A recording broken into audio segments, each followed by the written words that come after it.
of the story. Both sides of the story.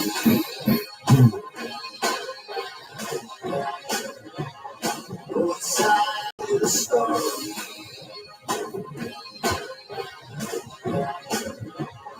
Both sides of the story.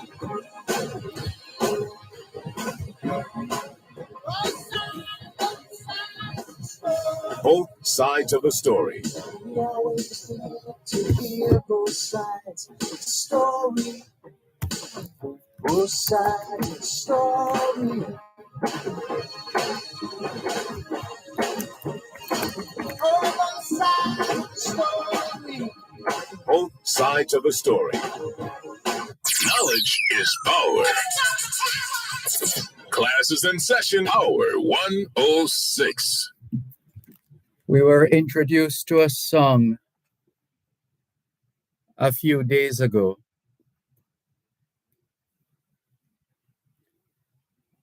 And we thought we'd share it with you, our faithful listeners at home and abroad. And that's because it would be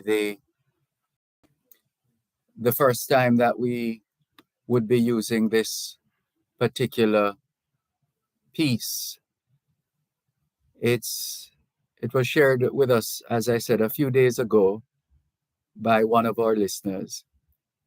And the title is Love's in Need of Love Today.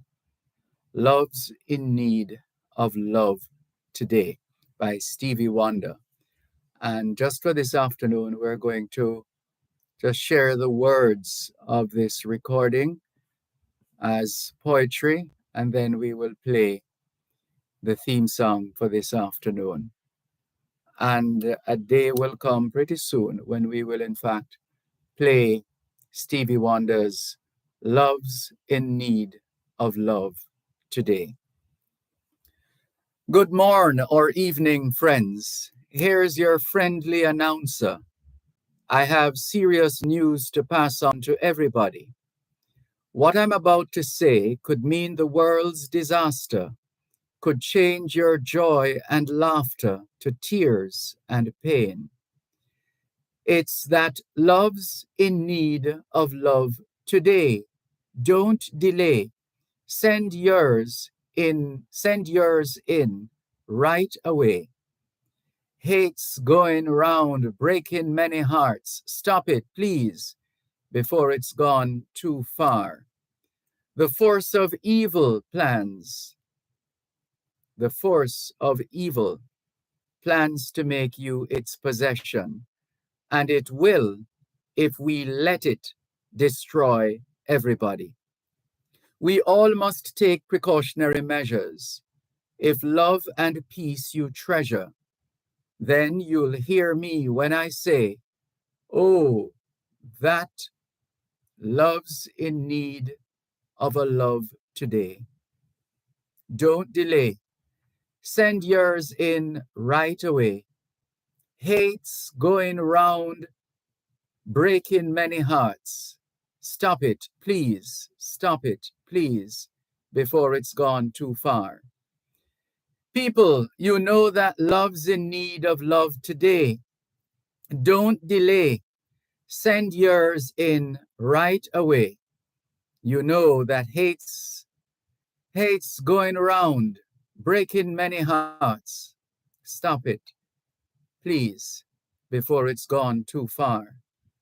It's up to you, 'cause love's in need of love today. Don't delay. Send yours in right away. You know that hate's going around, hate's tried to break my heart many times. You've got to stop it. Please, before gone too far. Love's in need of love today. Don't delay. Send yours in right away. You know that hate's going around, hate's going around, hate's going around, and it tried breaking up many hearts. You've got to, I've got to, they've got to, we've got to, they've got to, we've got to. Stop it, please. Stop it before it's gone too far. Love's in need of love. Love's in need of love. Did you ever think that love would be in need of love today?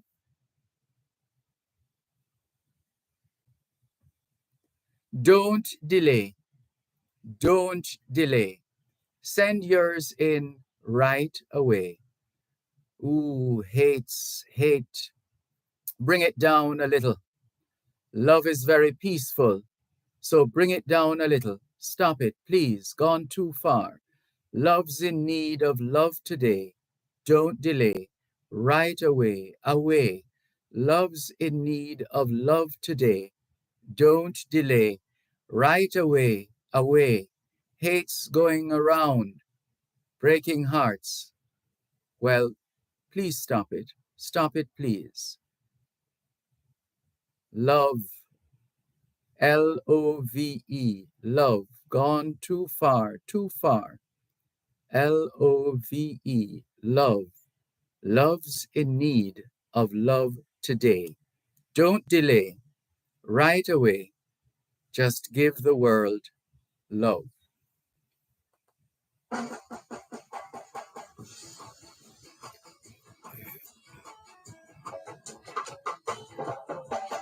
Where have you been, my brown-eyed son? Where have you been, my darling young one? I've stumbled on the side of great misty mountain. I walked and I've crawled on 6 crooked highways. I stepped in the middle of 7 sad forests. I've been out in front of a Pacific Ocean. I've been 10,000 miles in the back of a graveyard. It's a hard, it's a hard, it's a hard, it's a hard, it's a hard rain. It's gonna fall. What did you see, my brown-eyed son? What did you see, my darling young one? Saw a newborn baby with roots all around me. I saw a highway of diamonds with nobody on it. I saw a black branch with blood that kept dripping. I saw a room full of men with their hammers are bleeding. I saw a white letter all covered with water.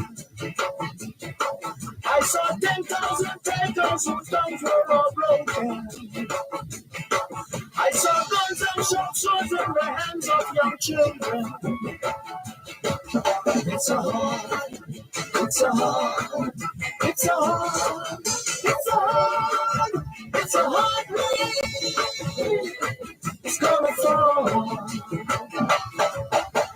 What did you hear, my brown-eyed son? What did you hear, my darling young one? I heard the sound of a thunder, it roared out a warning. I heard the roar of a wave that could drown the whole world. I heard 100 drummers whose hands were a-blazing. I heard 10,000 whispers with nobody listening. I heard one person start, I heard many people laughing. Heard the song of a poet who died in the gutter. Heard the sound of a clown who cried in the alley. It's a hard, it's a hard, it's a hard, it's a hard, it's a hard rain. It's gonna fall. Who did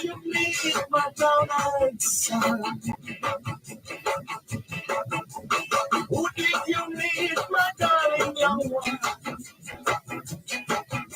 I met a young child beside a dead pony.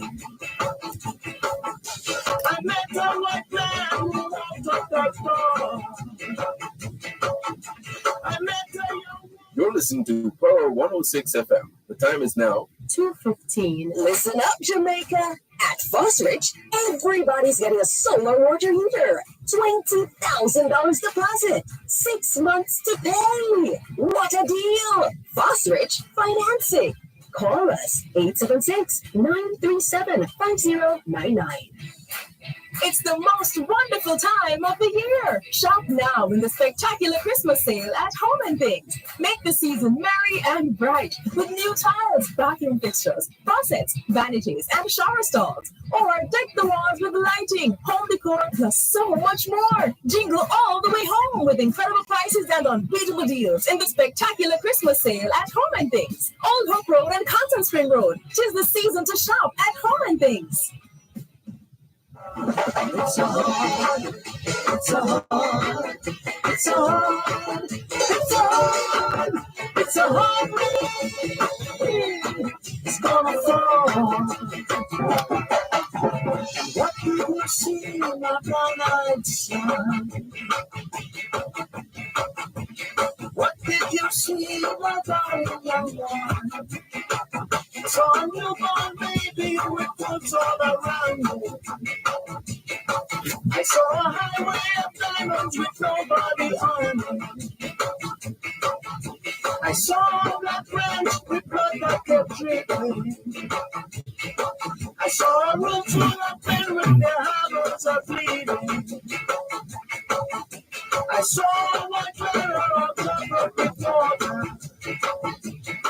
I saw 10,000 takers whose guns were all broken. I saw guns and shot swords in the hands of young children. It's a hard. Jimmy Cliff's interpretation of Bob Dylan's "A Hard Rain Is Gonna Fall." That's the theme music this afternoon. And before that, we used the opportunity to familiarize ourselves with the lyrics of "Love's in Need of Love Today" by Stevie Wonder.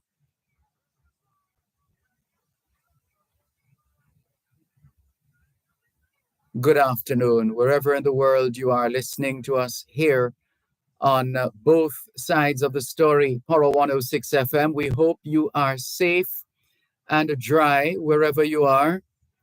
We trust that you've been able to ride out the storm, so to speak, and that you're getting whatever support you need and whatever other assistance is necessary. We really hope you are well at this time. We really hope so. All right, let's go through the usual observances now. As you know by now, if you listen to this program, 2021 to 2030 is the International Decade of Healthy Aging, the International Decade of Ecosystem Restoration, the International Decade of Ocean Science for Sustainable Development, the Decade of Action for Road Safety, and the UN International Decade of Indigenous Languages. It's the 17th day of the 11th month of 2023, the International Year of Millets.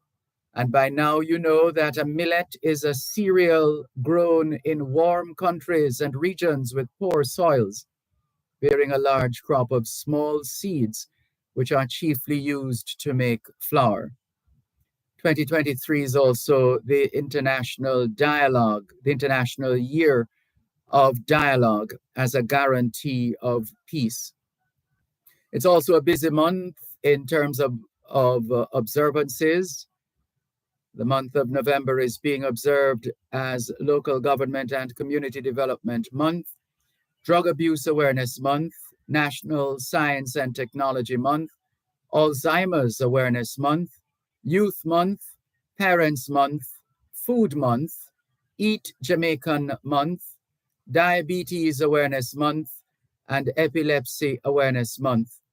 November is also CARICOM Energy Month and Kiwanis Family Month. And over the years, usually around this time, there are all kinds of celebrations. We used to have Restaurant Week around this time.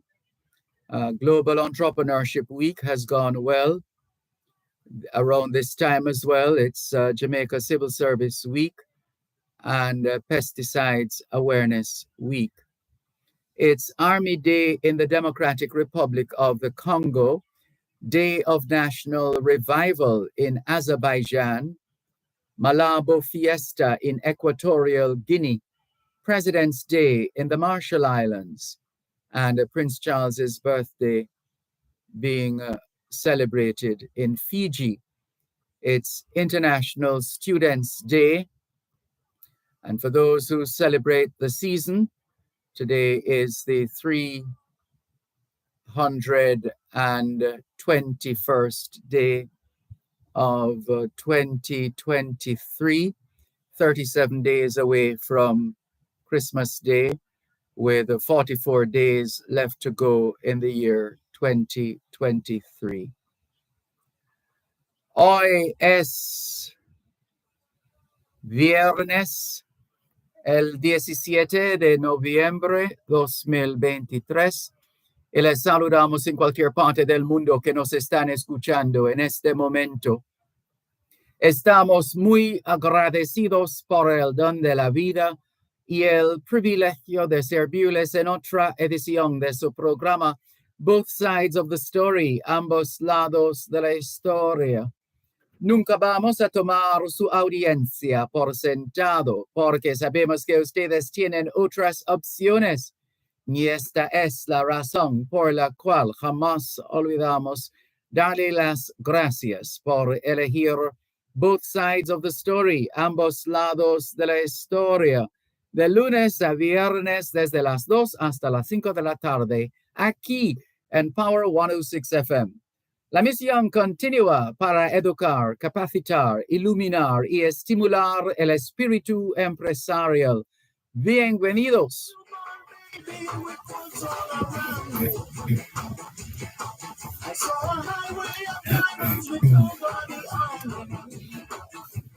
C'est vendredi le 17 novembre 2023 et nous vous saluons tous qui nous écoutez, que vous soyez dans le monde.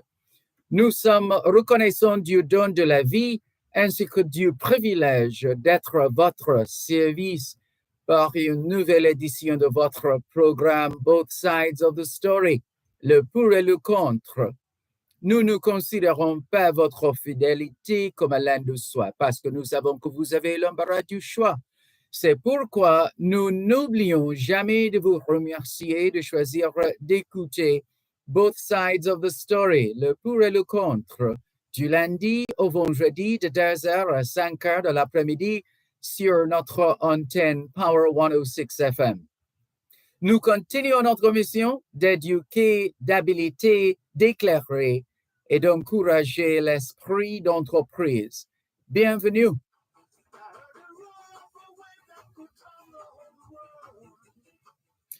All we're saying is it's Friday, the 17th of November, 2023, and we greet you well, wherever in the world you are listening to us right now.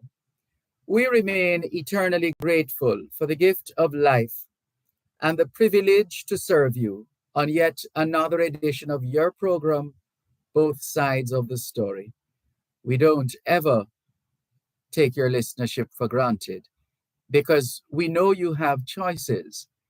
And that's why we never, ever forget to remember to say thanks for choosing to listen to Both Sides of the Story, Monday to Friday, 2 to 5, right here on Power 106 FM.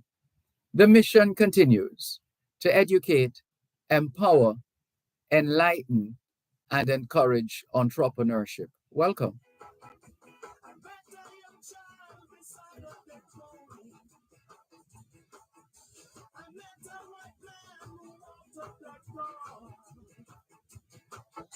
I met a young woman whose body was burning. I met a young girl, she gave me a rainbow. I met one man who was wounded in love. I met another man who was wounded with hatred. It's a hard, it's a hard, it's a hard, it's a hard, it's a hard rain. It's gonna fall. Hey, now my brown-eyed son. What do you do now, my darling young one? I'm not going back for the rain spots of fun. I walk to the... And well, the first thing we touched on this afternoon was the weather, but not in detail. Right now, we want to take a look at what's happening or not happening. There's a significant feature, potential tropical cyclone number 22. It's been a busy season, hasn't it? Potential tropical cyclone 22. Potential tropical cyclone 22 is now the last, based on the most recent data, potential tropical cyclone 22 was located at 415 kilometers west-southwest of Kingston, Jamaica. That's not far. The system has a medium chance of tropical cyclone development over the next 24 hours and is currently projected to move across Jamaica later today before continuing northeastward and away from the island. That's the encouraging news. Away from the island, eventually, sooner than later. So the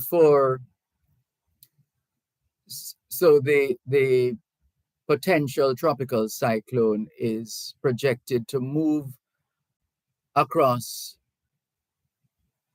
Jamaica later today. The system has a medium chance of tropical cyclone development over the next 2 days and is currently projected to move across Jamaica later today, Friday, the 17th of November. Then it will continue northeastward. So somewhere, if the map of Jamaica is here and that is east, and north is up top there, so it's within that region, northeast. So it will then continue northeastward and away from the island. Away. Expect cloudy conditions with periods of rainfall and occasional thunder showers to continue through to Friday night. So up to tonight, we can expect cloudy conditions with periods of rainfall and occasional thunder showers continuing through tonight, Friday night. Additionally, strong gusty winds are expected, especially for southern parishes. The maximum temperature expected for Kingston today, 28 degrees Celsius. For Montego Bay, it's the same, 28 degrees Celsius. Tomorrow, Saturday, we'll tell you about that and the rest of the weekend in just a moment.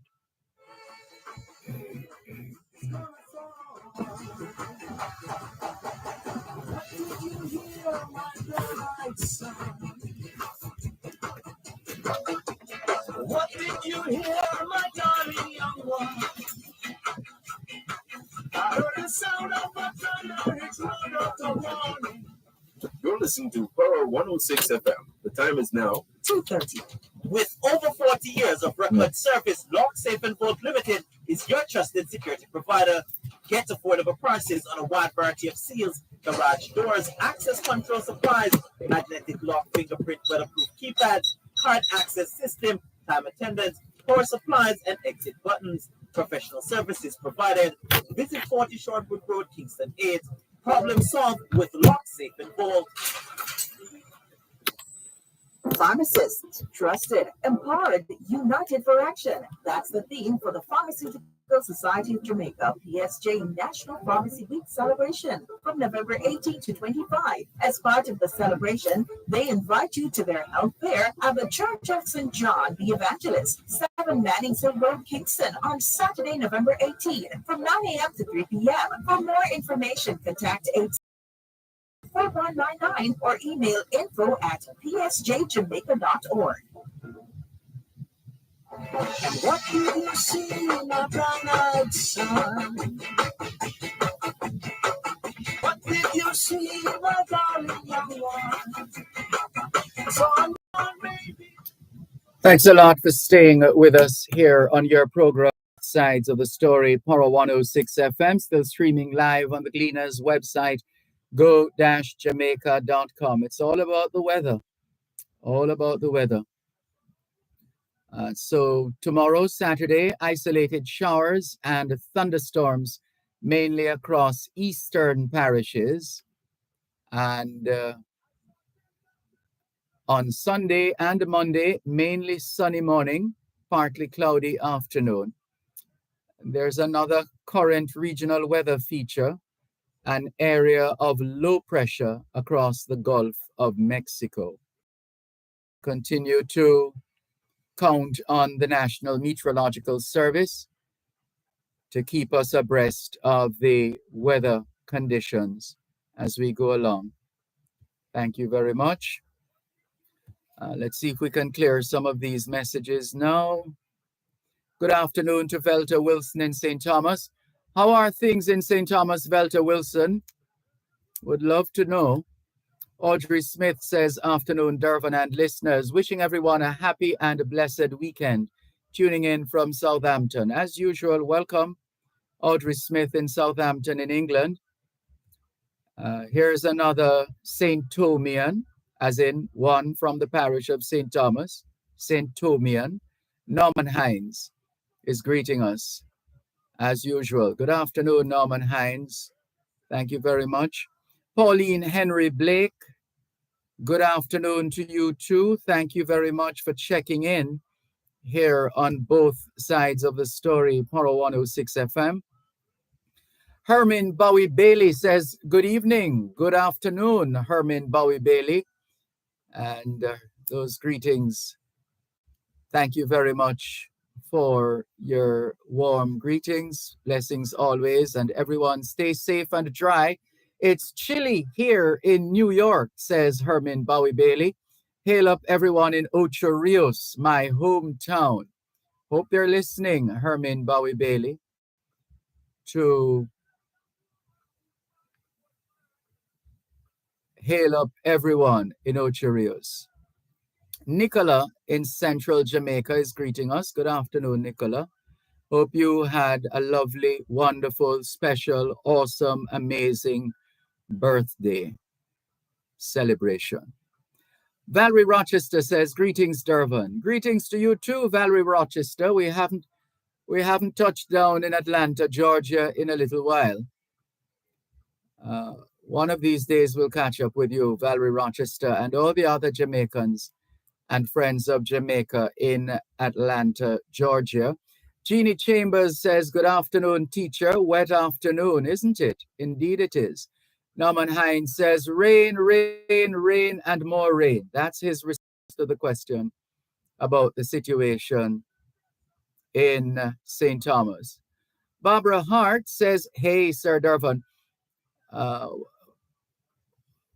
It's long time I haven't spoken to you, my brother. Always listening, though. Blessings to all of our diaspora right across the globe, too.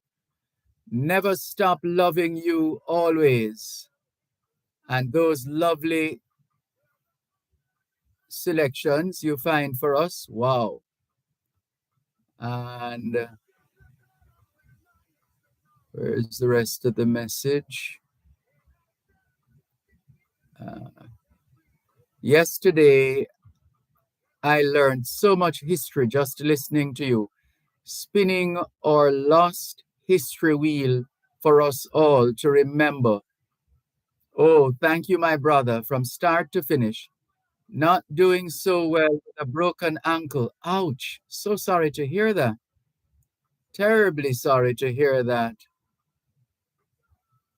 Terribly sorry to hear that. This is from Barbara Hart. So she says, yesterday I learned so much history just listening to you, spinning our lost history wheel for us all to remember. Oh, thank you, my brother, from start to finish. Not doing so well with broken ankle, but it's getting much better, and it gives me rest at home and to enjoy your awesome broadcasting as always. This is from your friend Barbara Margaret. Oh yes, old friend here up Old Stony Hill, still raining. Well, we've been hearing you elsewhere, Lady Margaret, but including here, this station, but not this program. But anyway, no problem. It's fine. It's fine. You're free to listen to any number of programs, any amount of time, for any period of time in any given day. Oh, we're sorry to hear of the broken ankle. Oh my goodness. I can only imagine what that is like. Oh dear. Please take it easy. Don't try not to apply any pressure or very little pressure on that ankle, please, so that the healing can begin and you'll be ready and up and about and active once again. And let's see. Velta Wilson says, well, these messages have a way of just popping out of sight. We lots of rain, and the parts of our roads that were resurfaced are badly damaged. Last night, the same people had to walk long distances to get home, as the taxis would not venture in those dangerous waters. Sherry South Time says, hello, Sherry South Time. She says, great to have seen you at Jaja Foundation recently. Indeed, it was a pleasure. Would love to see some of those pictures, though. A lot of picture taking went on, and the memories came rushing back as well in terms of trying to remember all the names and the faces. But it was quite a get-together, hugely successful. A target of $25,000 was set, and I think they got way more. What's that? 30? Is it 30 or 35,000 $, which means they can buy at least another ambulance. They've already purchased one, and they having raised about 35,000 $, in the Jaja Foundation fundraiser. It means we can look forward to at least one more ambulance, at least for now. But the plan is to get as many ambulances as possible or as needed, so that we can have a quicker response to incidents on the roads. Faye Weller says, good afternoon, Mr. Dervan and faithful listeners. We here in St. Mary are getting a little now and then in reference to the rain. It's getting dark outside. I'm here listening. Thank you very much for listening. Please be safe, Faye Weller. And if it's windy, and you know how it is if it's windy, wouldn't want, well, hope it's not too much, because we wouldn't want that wind to be carrying all kinds of missiles and objects across the area. And she says, where did this message go now? Right. So Cherry Henry says, good afternoon, Mr. Dervan and listeners. Have a safe weekend. Same to you, Cherry Henry. I'm trying to see the other messages that I just saw. Cherry South Time says, great job, Dr. Trevor Dixon and Jaja Foundation. Indeed, more power to them. Well done. And Barbara Hart says, oh, Sir Dervan, your program is always for listening and learning so much, my brother, and you teach me to listen, to enjoy it all. And thanks for your advice on the ankle. You're welcome, Sherry South Time. I beg your pardon. Who was that? That was Barbara Hart. Yes, you're welcome, Barbara Hart. You're welcome. All right, keep those messages coming in as we try to get in as many of them as possible. Sherry South Time says she will send me the picture. Please do. And you all know the number that I use, right? The Power 106 assigned cell phone, 876-365-3346. And of course, it's on WhatsApp. So feel free to send the pictures. 876-365-3346. And looks like we have exhausted the messages on the Facebook page. All right, let's go over to WhatsApp and see what's up as we continue to keep our eyes on the weather situation here in Jamaica. And let's see. Who is this now? This message says, good day to you, Mr. Malcolm. I read an article in the Sunday Gleaner where someone was found guilty under the offenses against the Persons Act. After making checks about the facts of the case, I'm of the view that lawmakers need to be careful how they craft, amend, or pass laws that we all have to abide by. I say this to say that when a judge sits on the bench to preside over a matter, their hands are tied. They are bound to abide by and to administer the law accordingly. And sometimes by conforming with the rules, you end up finding accused persons guilty, even when there is some degree of doubt. The law is what it is, says this listener who messaged us. Thank you very much for your message. Let's see who this is. Ellerid. A link from Ellerid turning our attention to extremist sects within the Black Hebrew Israelite movement. Cuban in Georgia says, good afternoon, Mr. Malcolm. I agree with that caller, this was yesterday, that the postal service is essential to the delivery service through the island. And remember, physical mail is here to stay. It's all a cycle. What goes around comes around. And the postal service is one such entity that will never die. We're calling for the restoration of the postal service in Jamaica. Screams Cuban in Georgia. Here's a message from Horace, otherwise known as Spider. Mr. Malcolm, can you repeat young lady's number? I did. I hope you got it. Spider, I hope you got the number. In case you missed it, it's 876-328-6867.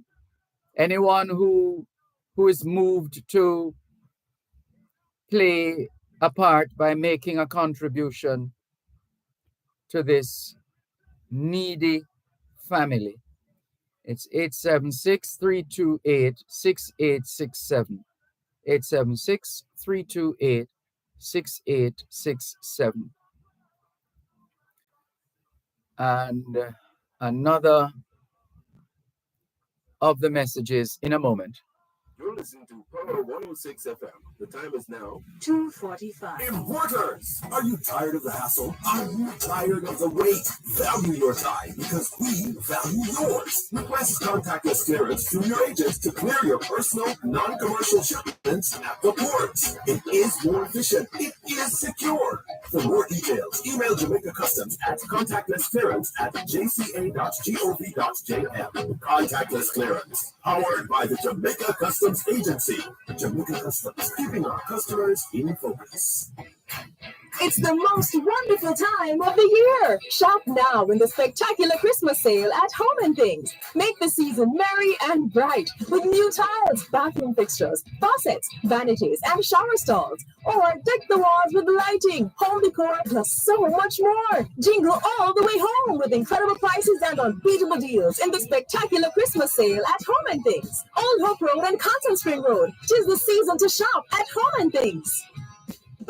Advertise in the Children's Zone, the publication that makes learning fun and impactful.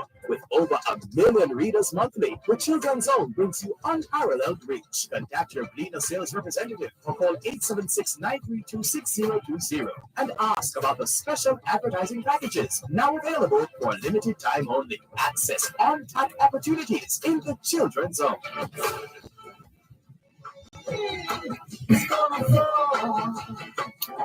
Thanks for staying with us here on your program, Both Sides of the Story, Power 106 FM. Horace, otherwise known as Spider, says, you remember back in the days, you used to have 3-card men all over the place, especially when you have a dance. I can't tell when last I see a 3-card man.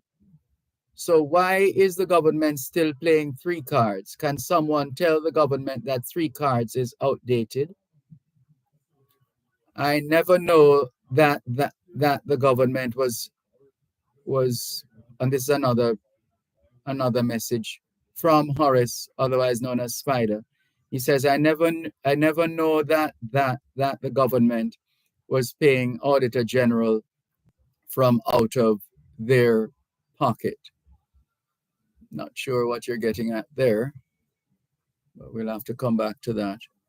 Rohan Johnson from Atlas Security, good afternoon to you. Curtis in Claremont, St. Anne says, good afternoon, Mr. Malcolm and all of my father's children, home and abroad. I have a productive, or do you want to say, put it in the past tense?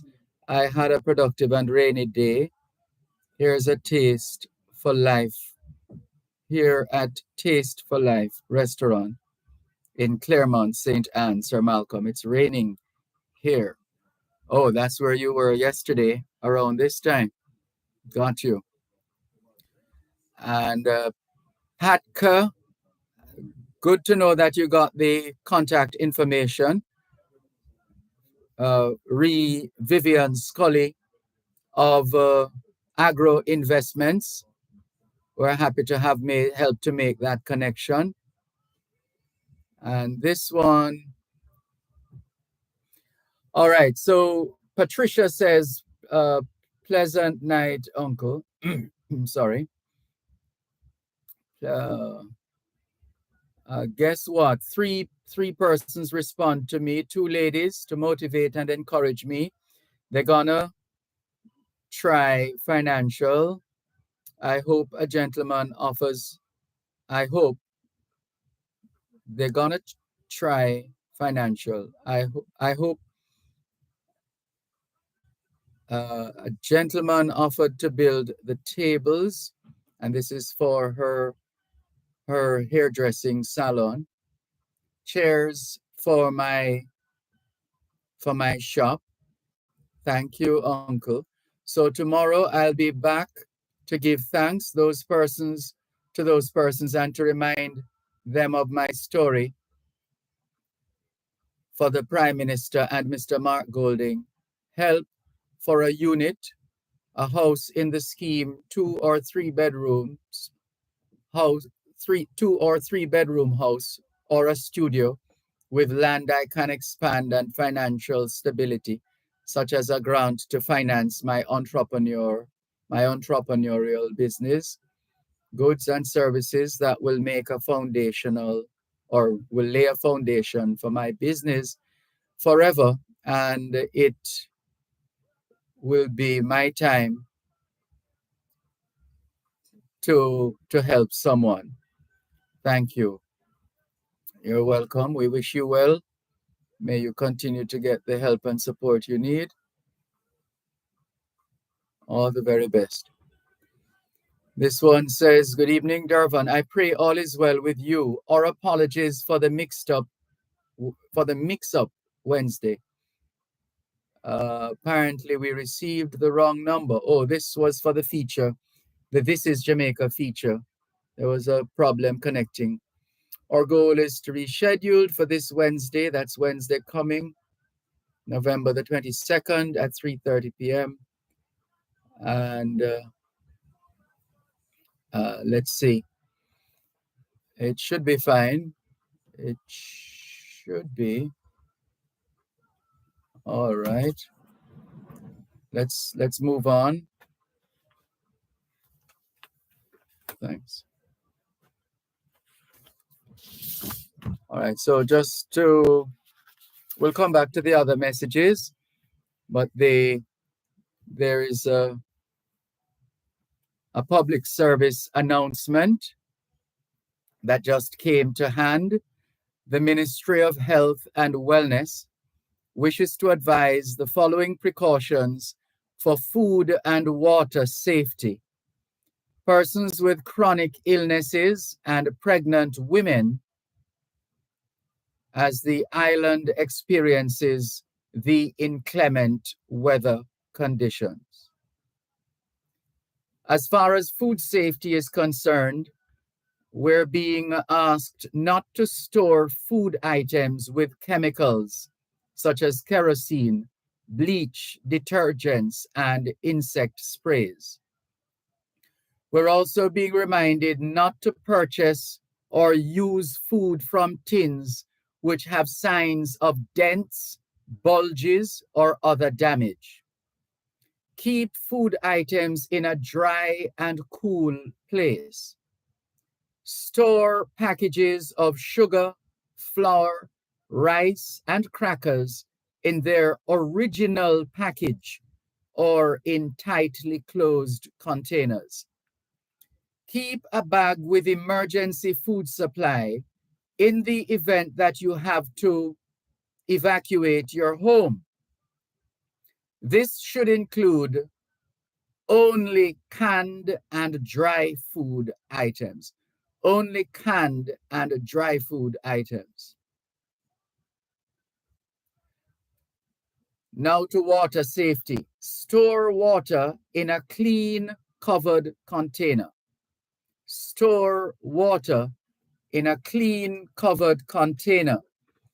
The lid of the container should fit tightly to prevent mosquito breeding. The lid of the container should fit tightly to prevent mosquito breeding. Do not use containers which have previously stored harmful chemicals. Use a clean container with a handle to dip up water from storage. And those with chronic illnesses such as diabetes, high blood pressure, heart disease, and asthma are reminded to have adequate supply of medication. And if they have to evacuate their homes, they must ensure that they take their medication with them to their place of shelter. They should continue to take their medication as prescribed by the doctor while away from home. Pregnant women, all pregnant women who are within 1 month of their delivery date should relocate to family or friends who are in close proximity to a hospital or delivery center. Once again, all pregnant women who are within 1 month of their delivery date should relocate to family or friends who are in close proximity to a hospital or delivery center. Please note that public hospitals will remain open to accept emergency cases. Public hospitals will remain open to accept emergency cases. On the subject of evacuation, which we touched on, if you have to leave your home, certain items should be taken when disaster threatens. Medical supplies, prescriptions, medication, and don't forget the dentures. Disaster supplies, flashlights, batteries. Let me do it the English way. Batteries. The American way is batteries. Batteries. Disaster supplies, flashlights, batteries, radio, first aid kit, bottled water, all of those. Don't forget clothing and bedding, plus sanitation supplies, diapers, toilet tissue, soap, feminine hygiene products, etc. You should also seek to take along non-perishable foods, such as canned or dry foods. Special foods for diabetics or baby foods. Important family documents, birth, marriage, and death certificates, passports, land titles, immunization cards. All of these must be safely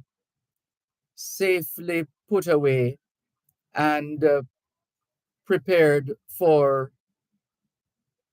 carriage if necessary. Prepared to carry them along. But if they are essential documents, you should have them anyway in the event of a disaster. And don't forget the entertainment items. Well, for most of us these days, it's about the smartphones or other smart devices, playing games on tablets and phablets and laptops and other devices. So remember to take items which serve to entertain. Because remember, we have to keep the spirits high in times of trouble.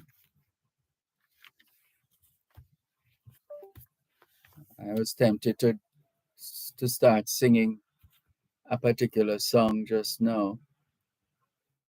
Let it be, let it be, let it be.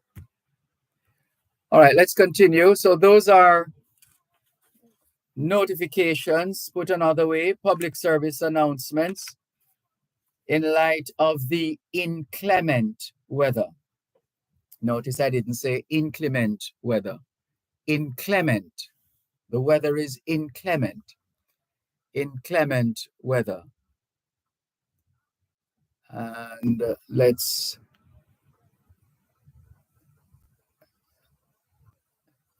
see who else is messaging us.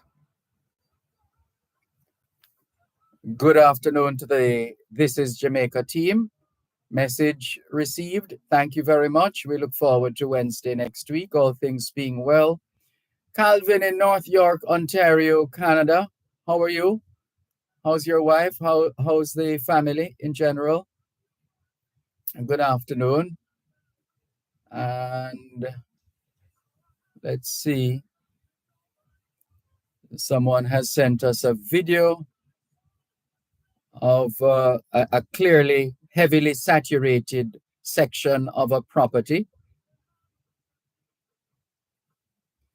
And the person sends a note to say, bet you the dam barely catch water.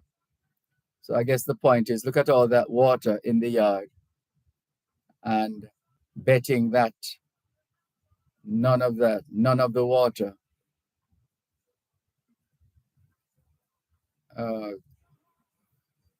was stored.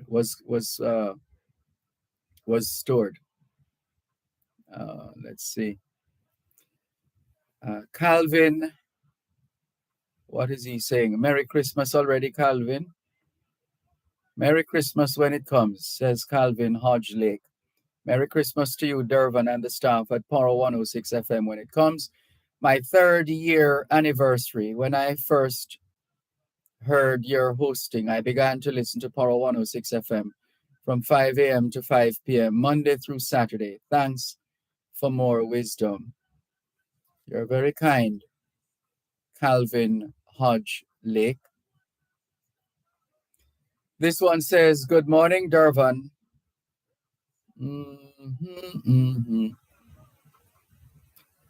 Okay, I have a lot of messages to catch up with. All right, I'll do my best. Franklin McDonald in Guelph, Canada, shares with us as well. Where, oh, where is the weather radar today?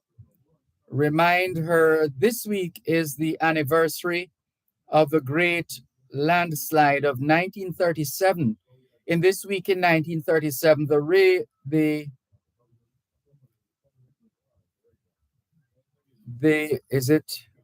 is this an error? Did you mean Rio Grande? Let's take the break and come back. Contractors, developers, and small builders. Contact Coast to Coast Group of Companies for high-quality concrete products. The time by Coast to Coast Group of Companies is 3:02 on Power 106. My grandpa and my granny save our money under our mattress. What at an old time something? That's where I save my money in the bank and become a wife. Buy a little house, but also save in a building society. We have to be smart with how we save our money. So, what if the bank crash? Well, that's where GDIC comes in. Let me tell you something. With the GDIC deposit insurance scheme, once you save your money in a commercial bank, merchant bank, or building society, your deposit is covered up to a maximum of $1.2 million per depositor per financial institution if the institution fails. All the information that you need is available at gdic.org, and you can follow their social media platform for more information. As long as the streets are not congested, I'll be there. So you will have to jump on one of those motorcycles, police motorcycles, to clear the way for me. All right, no problem. Let's see how it goes. All right, thanks. Okay, later.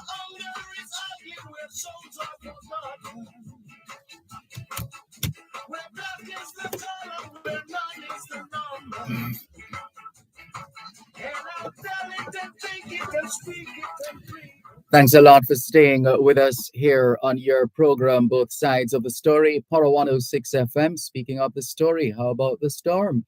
Newsweek says Thanksgiving weather forecast as multiple states impacted by messy storm. And we're seeing a check of the temperature here. It's 25 degrees Celsius. And we're seeing images as well of Tropical Depression 22. What a busy season this has been. And, oh boy. What is it? New York police make arrests at Fox News headquarters as Gaza protests spread. Oh. And a new resolution filed to expel GOP Representative George Santos from Congress. Ay, ay, ay. And let's continue and share some more of these messages and clear them as well. So Franklin McDonald in Guelph, Canada asks, where, oh, where is the weather radar today? Remind her this week is the anniversary of, this week is the anniversary of the great landslide of 1937. In this week in 1937, the Rio Grande was blocked by a landslide. As I know you like to use the Daily Gleaner as a source, this event is reasonably well covered by the Gleaner. It's sometimes called the Swift River Club Paris. The Swift River Club Paris. Is that a typo? I don't know. It sounds a little odd. The Swift River. Mr. McDonald, only you can help us in that regard. Thank you very much. Let's see. Lady June is with us as well. Miss Herman, how are you? She says, good evening, good afternoon, Jamaica time. Sorry to hear about Barbara Hart. Greetings to her from where? Hans? From Hans. Oh, Hans is your husband, I think. From Hans, as in Hans Christian Andersen. From Hans and June in Norway. So good afternoon to you both. Good evening, your time. Good afternoon, Jamaica time. And no doubt Barbara Hart appreciates your concern for her injury in terms of the ankle injury that she made mention to. So sorry. As we said, try not to move about too much on foot, because that could cause it to take a while to heal.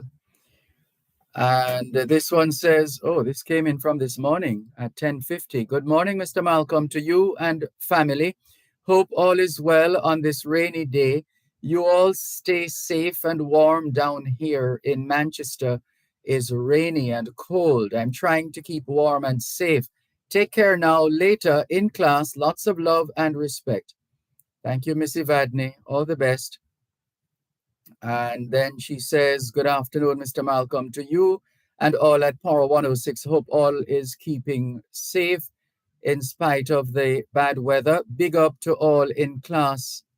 Hope they are holding up the faith in spite of the rain. Take care. Take care now. Enough love to all. Thank you, Miss Evadne. All the best to you. And what's this now?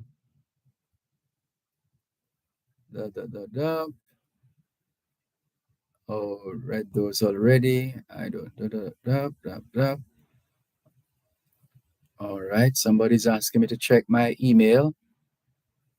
I feel like Superman. I'm on the laptop, talking in the microphone, checking the messages.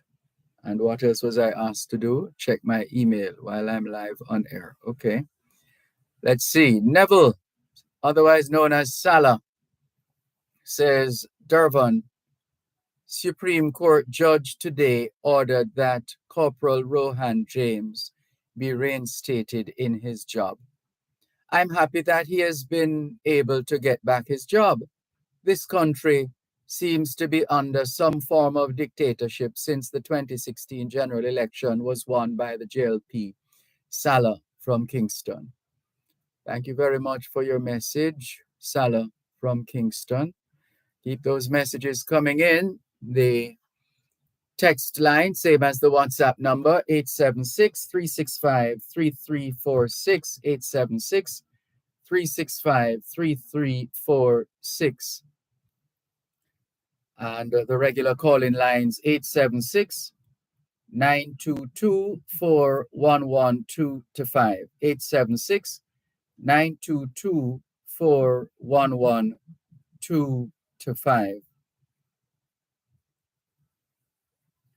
And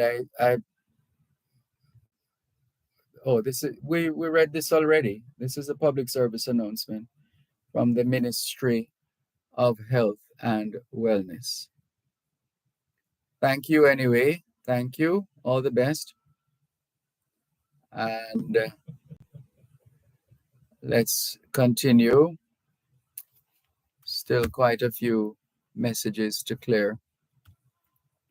Hello to Cherry Henry. She says, Mr. Dervan, I was in Kingston yesterday at CMU, that's Caribbean Maritime University, at my grandson's graduation. It was a lot of rain. Yes, indeed.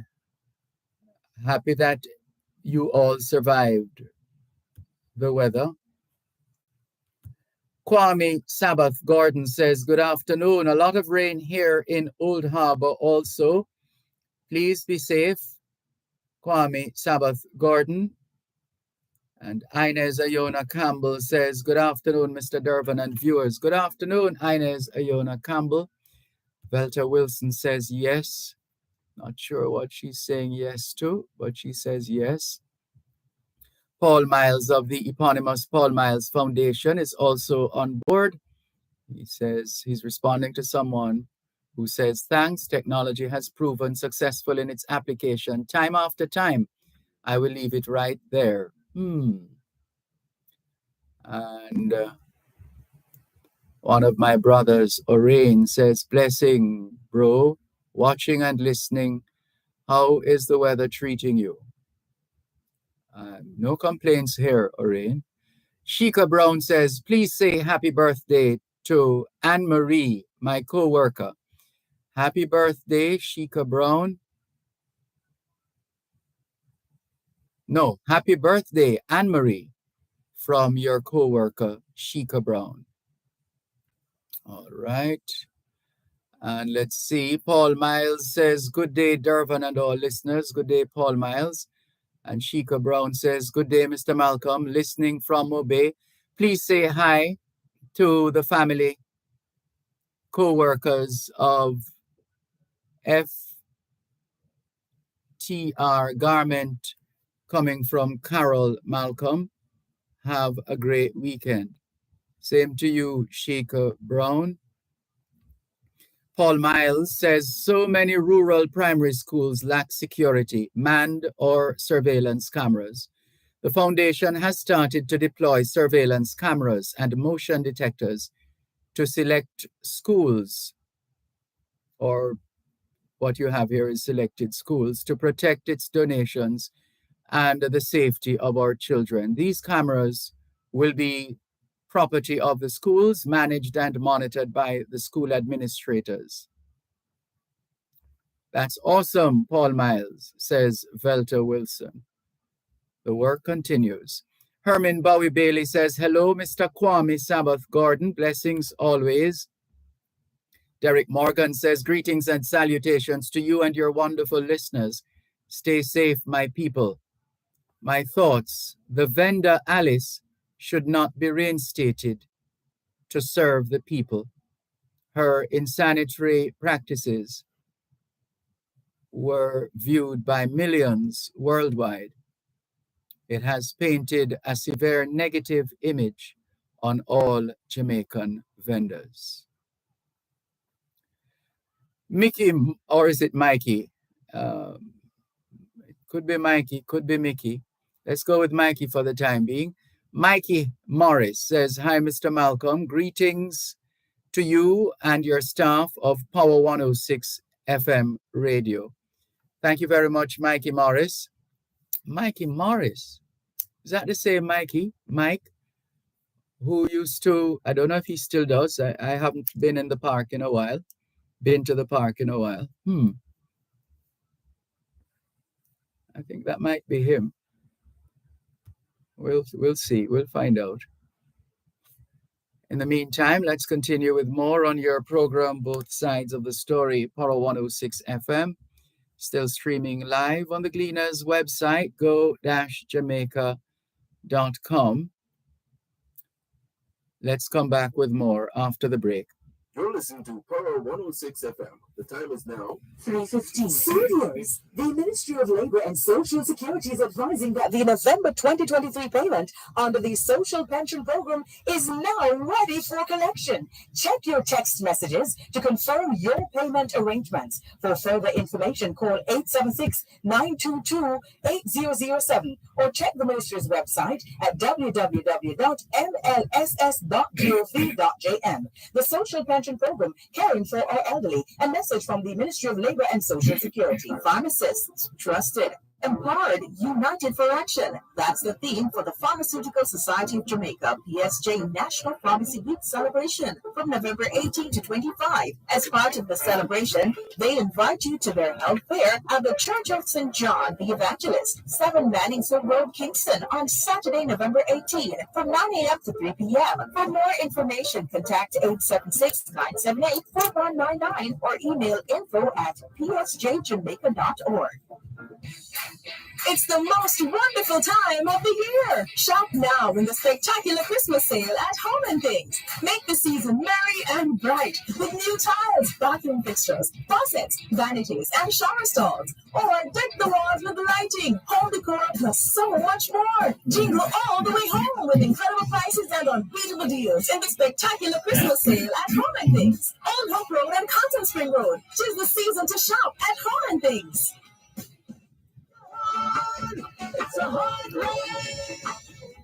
I've been going through the archives as usual and came across some information,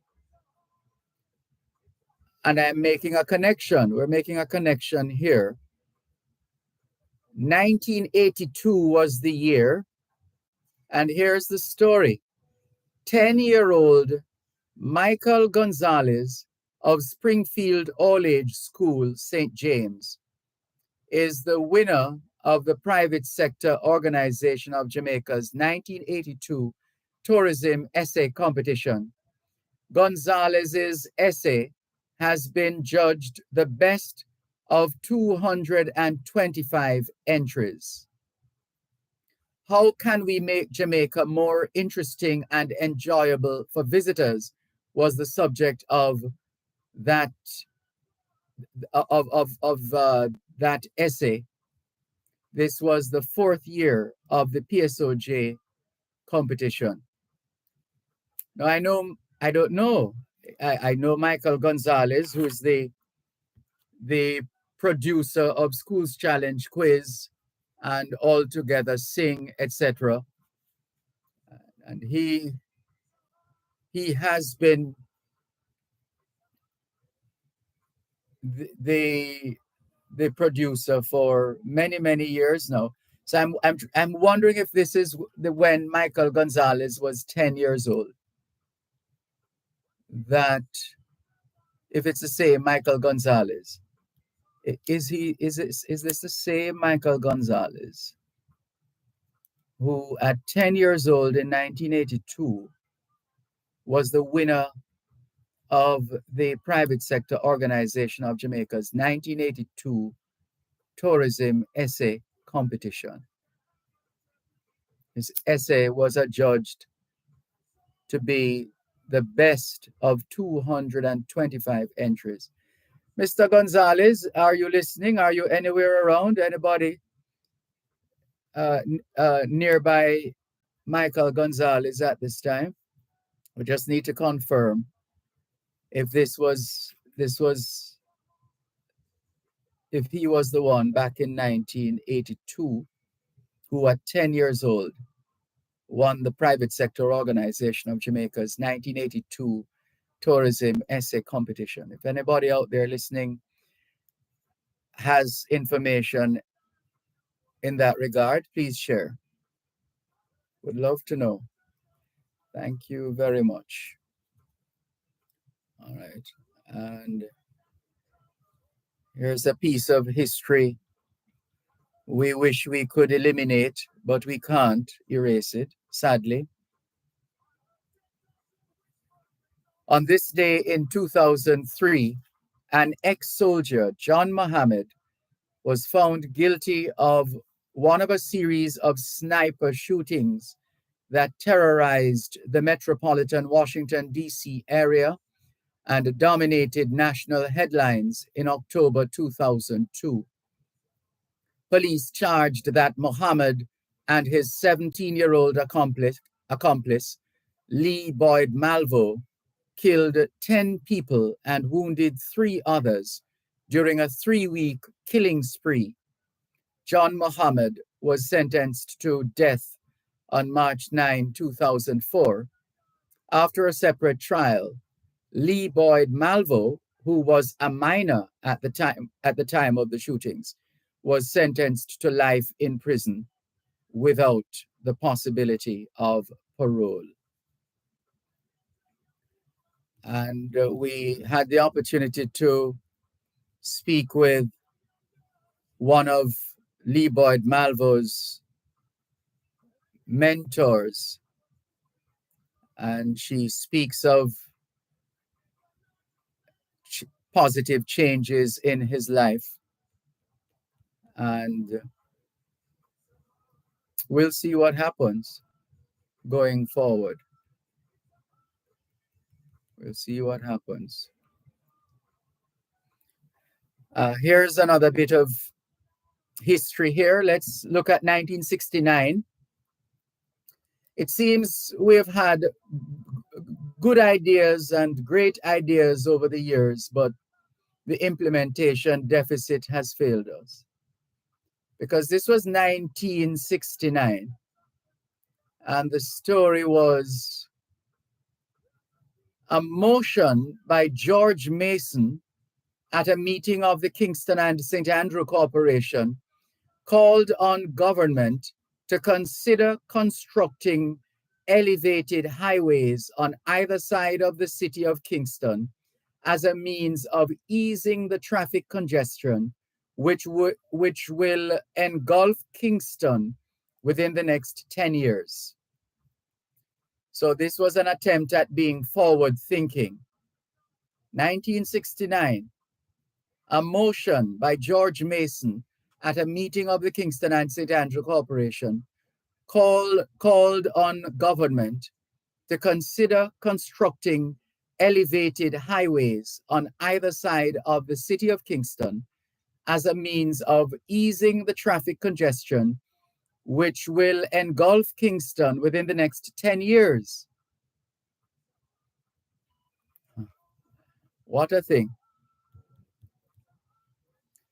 1964, the coroner inquiring into the death of former Minister of Communications and Works, Ken Jones, on October 11, found it was because he was apparently sleepwalking that he fell from the balcony of the Sunset Lodge Hotel in Montego Bay, St. James, and died by misadventure.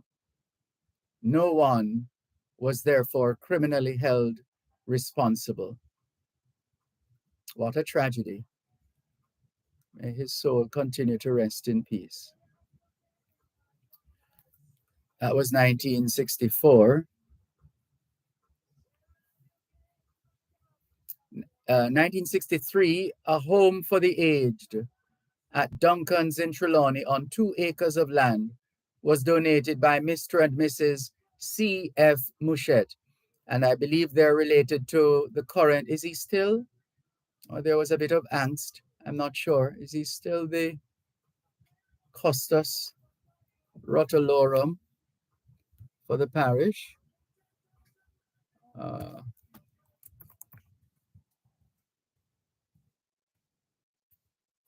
Is it? No, it's another person. It's actually now Hugh Wayne Gentles. Hugh Wayne Gentles. Okay. All right, let's move on then. Let's go to another bit of information here. 1961, the Jamaica Automobile Association introduced a mobile emergency breakdown service in the corporate area.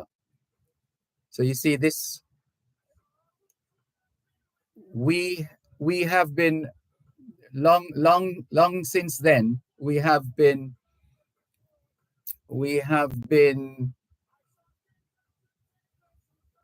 promoting it in such a way that you would think it was the first time that we were having these services where a motor vehicle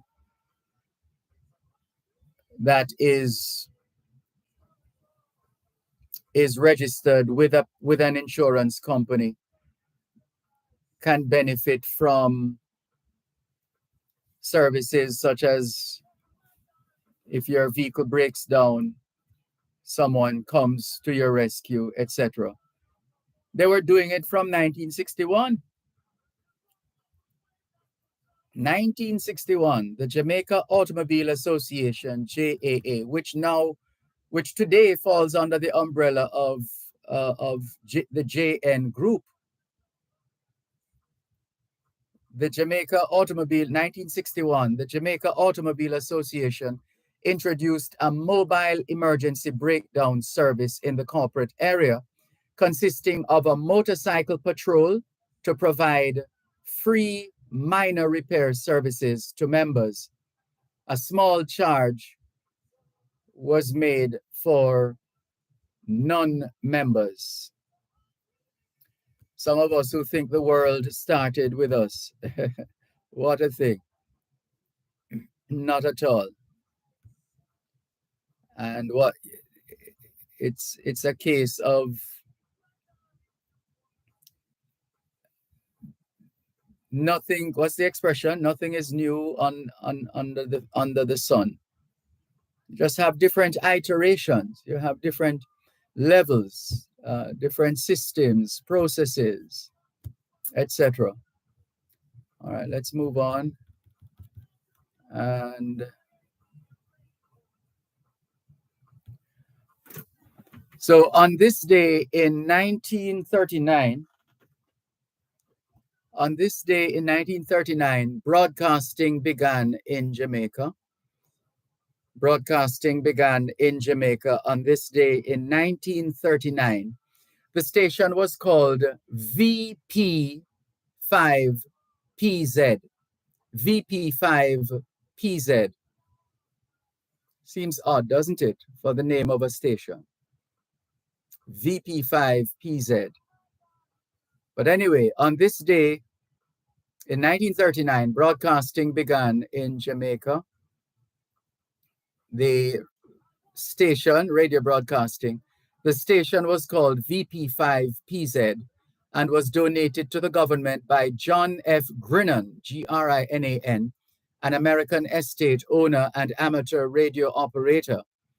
The station was handed over to the government in compliance with wartime regulations resulting from World War II. The station was officially inaugurated by Governor Arthur Richards and was renamed ZQI. So ZQI started broadcasting on this day in 1939 from 5 p.m. to 7 p.m. Can you imagine? You get to listen to radio just for 2 hours, 5 p.m. to 7 p.m. Anyway, continues. The aim was to keep the mercantile community informed as regards food prices set by the war authorities on staple goods and other necessities, and hurricane warnings. ZQI operated from a house on Seaview Avenue in St. Andrew. Today, it's estimated that 96% of all homes are equipped with radios, and there are more than 1.6 million radio sets, including car radios. Long live radio. Let's see, 1931, Charles Lindbergh inaugurated Pan Am service from Cuba to South America in the Sikorsky flying boat American Clipper. The southern route was Miami, Florida, Havana, Cuba, Kingston, Jamaica, and Panama. Charles Lindbergh landed his seaplane near Bournemouth, Bath, in the Kingston Harbor. More in a moment.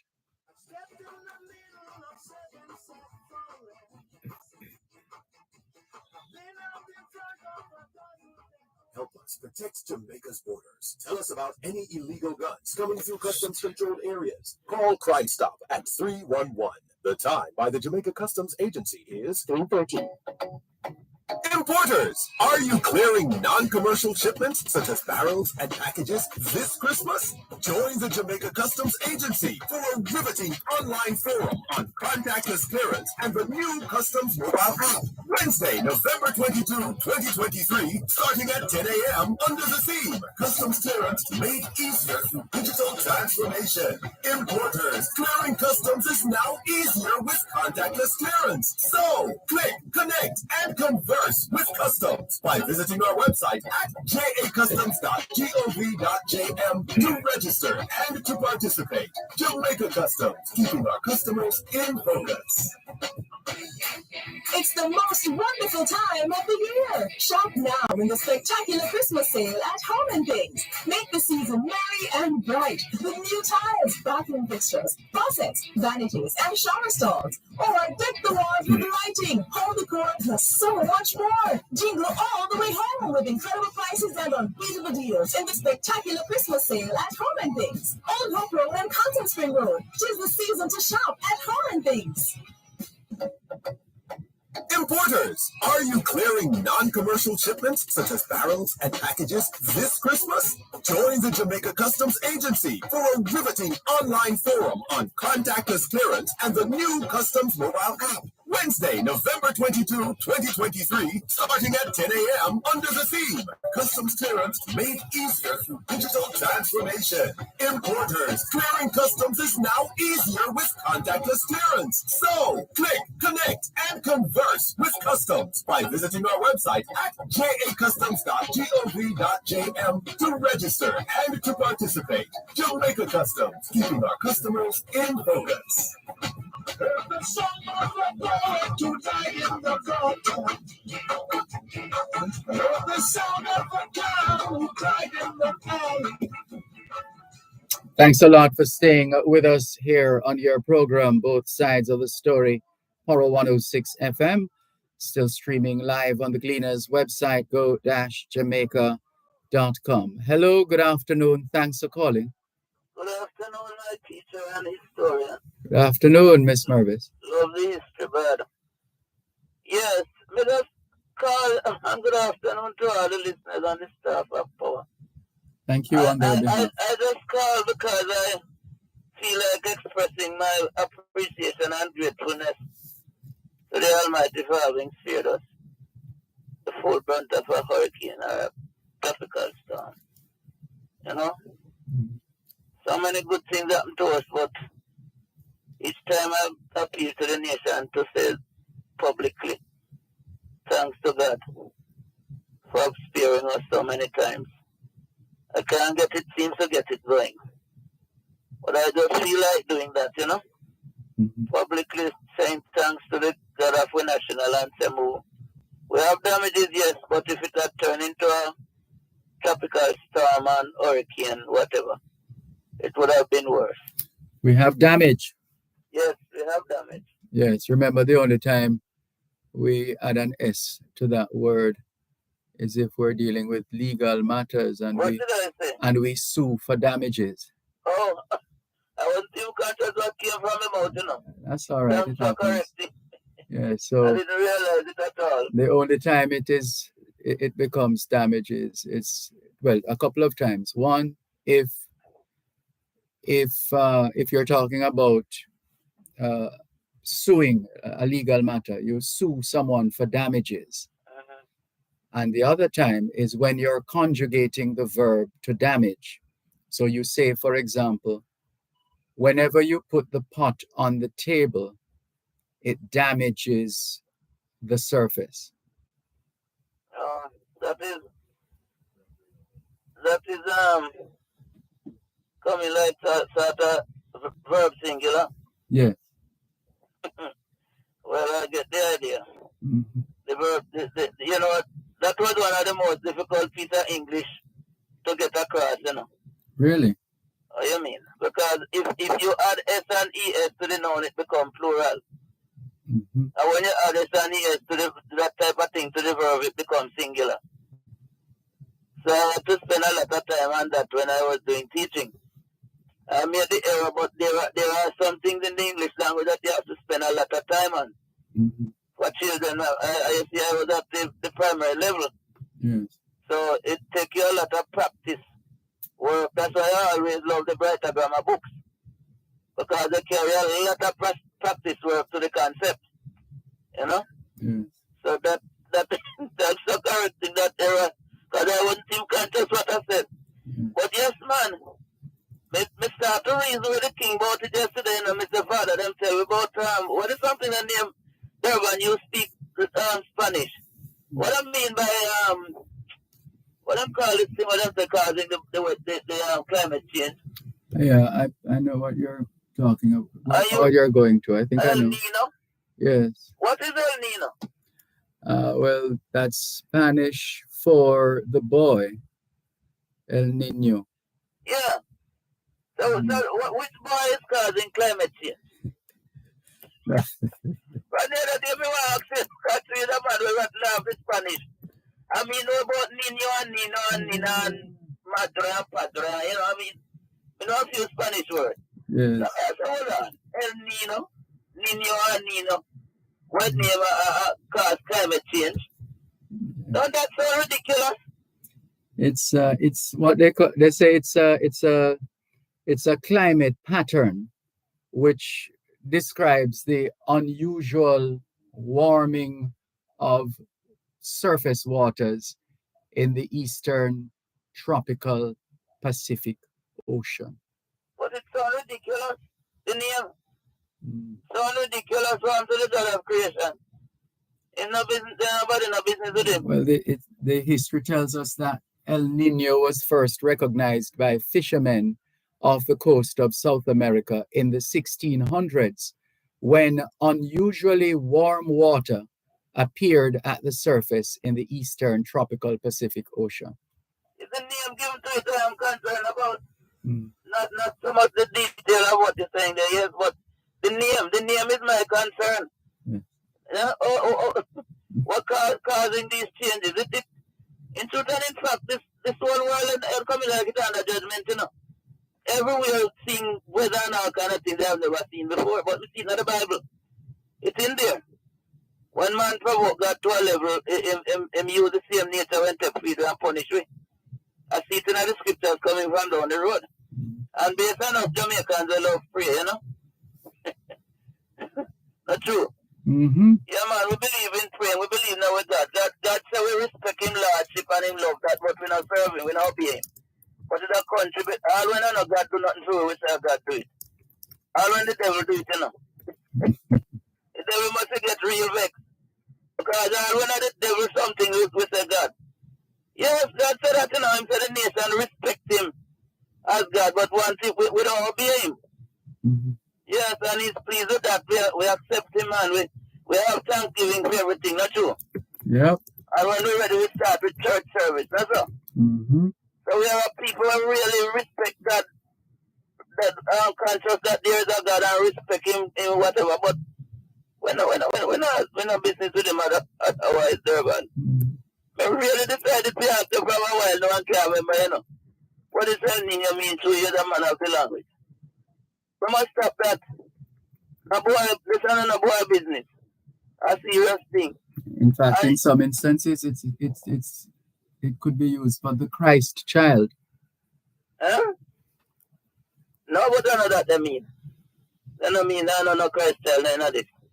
They must say foolishness like how they tell about Big Bang, how the earth come in, and when we do geography, tell about earth was in hot gas and cool down too, and weathering of rocks and its nations and all kinds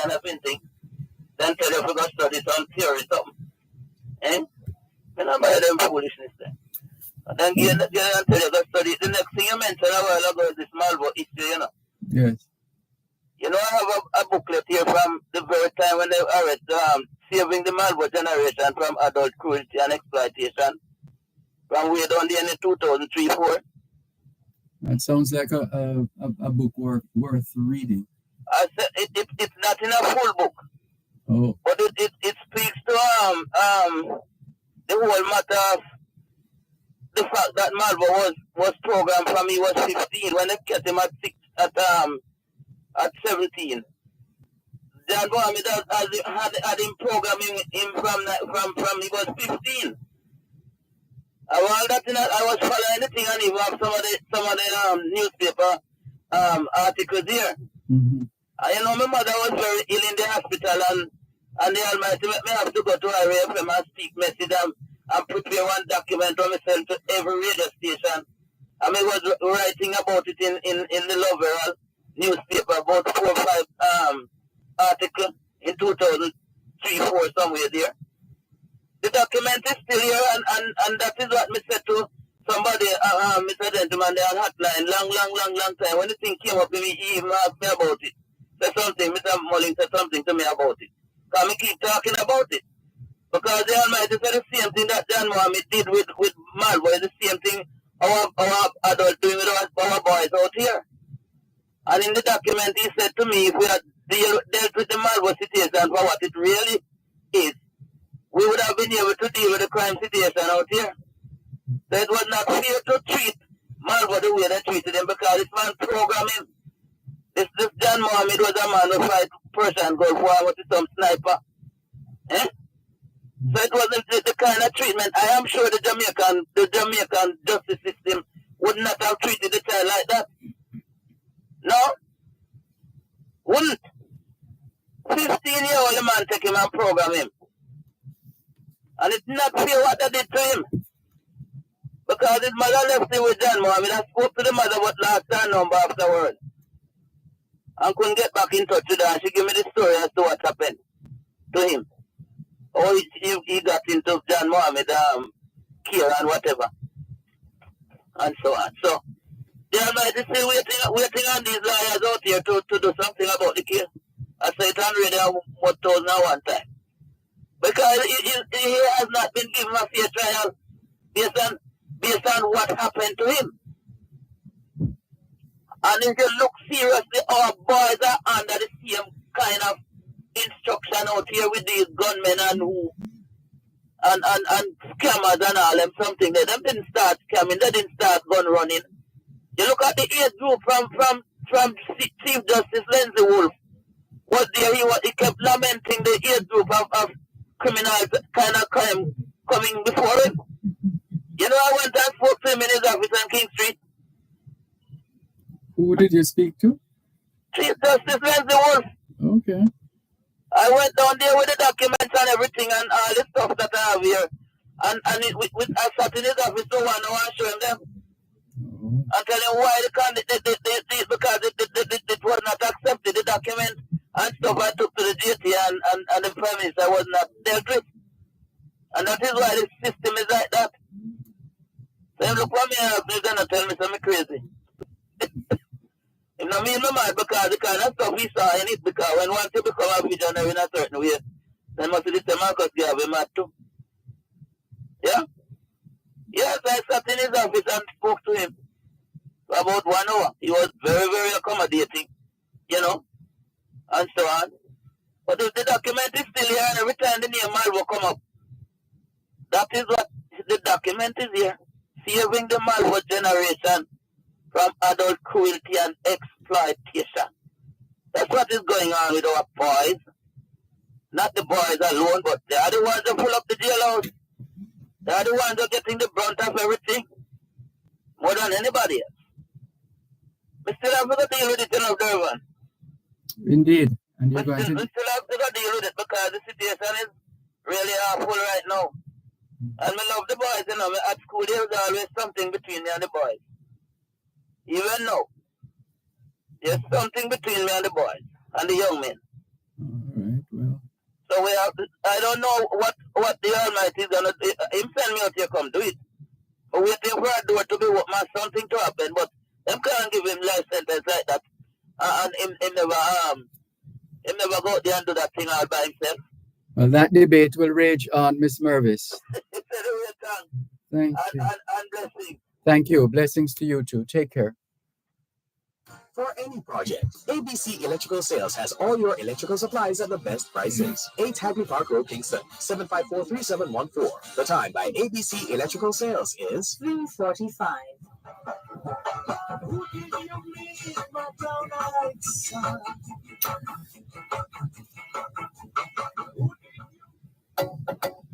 Importers, are you clearing non-commercial shipments such as barrels and packages this Christmas? Join the Jamaica Customs Agency for a riveting online forum on contactless clearance and the new Customs mobile app. Wednesday, November 22, 2023, starting at 10 a.m. under the theme, Customs Clearance Made Easier through Digital Transformation. Importers, clearing customs is now easier with contactless clearance. So, click, connect, and converse with customs by visiting our website at jacustoms.gov.jm to register and to participate. Jamaica Customs, keeping our customers in focus.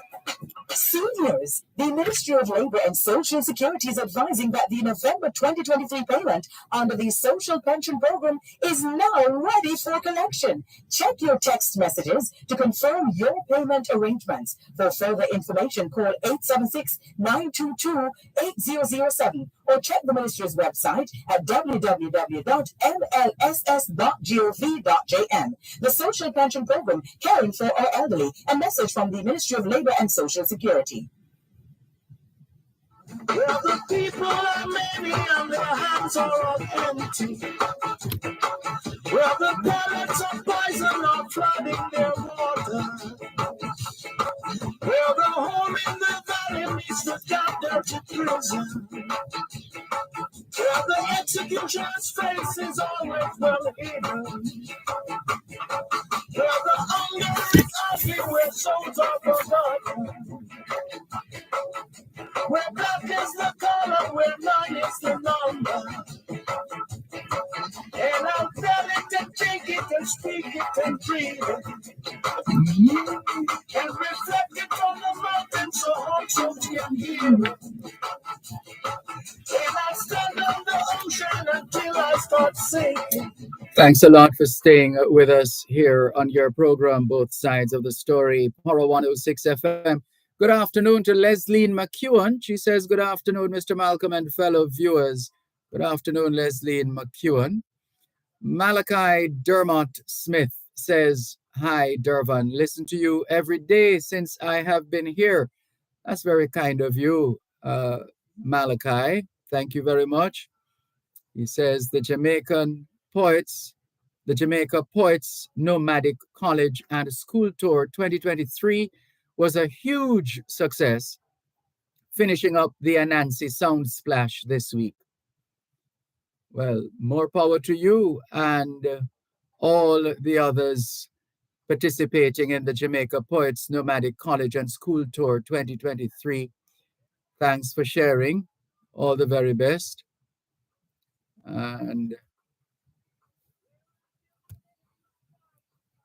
this one from Teresa Howell. She says, good evening, Mr. Malcolm. Good afternoon, Teresa. How can I get, and by the way, the pronunciation of this name, T-H-E-R-E-S-A, the H is silent. So it's Teresa as opposed to Theresa. It's Teresa. Now, having said that,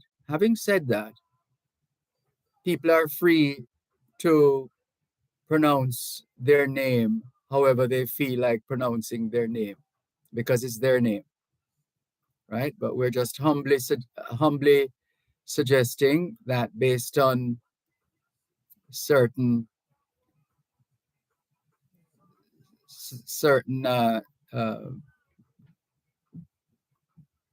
situations over time, names take on a particular character, in a manner of speaking. So the H is there, but you don't pronounce it. So it's Teresa as opposed to Theresa. Teresa. And we'll use the opportunity to say good afternoon to you if your name is Teresa, Theresa. Right, so the H is silent. But as I said, it's your name. You can choose to spin it however you wish. And it's the same thing with Anthony, Anthony. The H is silent. So unless the person so named makes it clear that that is how he or she, he wants his name to be pronounced. So for example, our good friend Michael Anthony Koff. So he,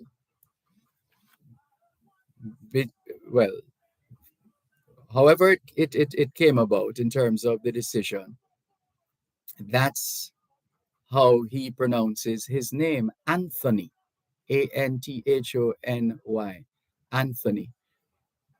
But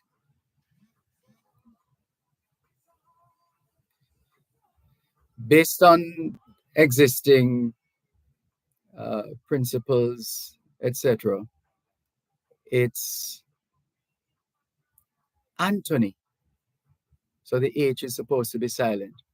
But there are those who prefer Anthony.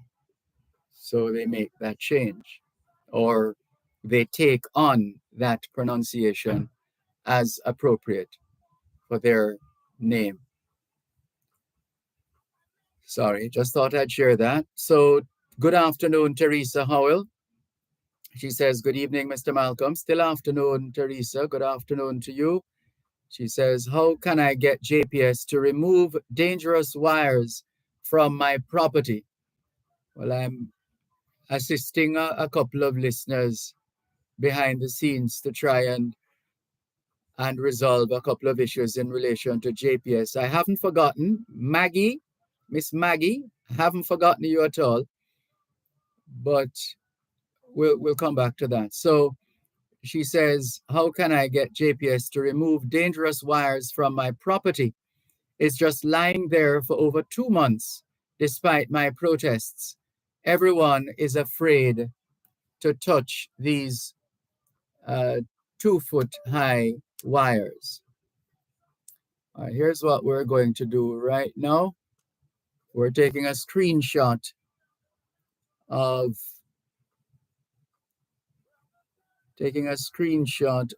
Teresa's message. Let's see. All right, I think we got that. How can I get JPS to remove dangerous wires from my property? It's just lying there for over 2 months, despite the protests. Everyone is afraid to touch these 2 feet high or 2-foot-high wires. And the person Teresa sends a follow-up. All right, let me properly take this picture. She sends a follow-up to identify where she is, and it's Glengoff, Grateful Hill. So we're going to forward her message right now to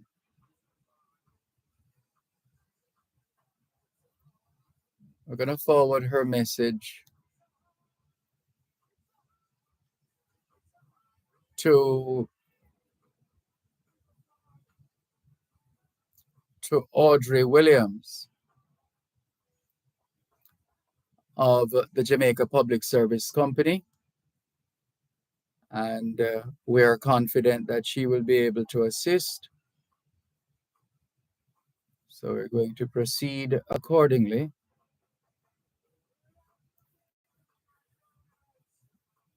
right? And we still have Miss Maggie's that to help Miss Maggie to make that connection with Audrey Williams as well on another matter to do with JPS. We'll come back to that. And let's see.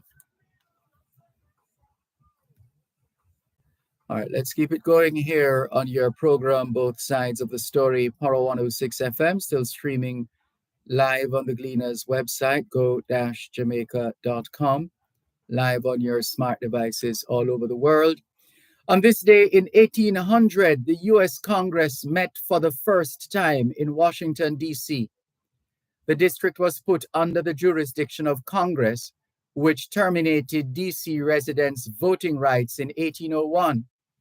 In 1961, the 23rd Amendment restored these rights, allowing D.C. voters to choose electors for the Electoral College based on population, with a maximum of as many electors as the latest populated state.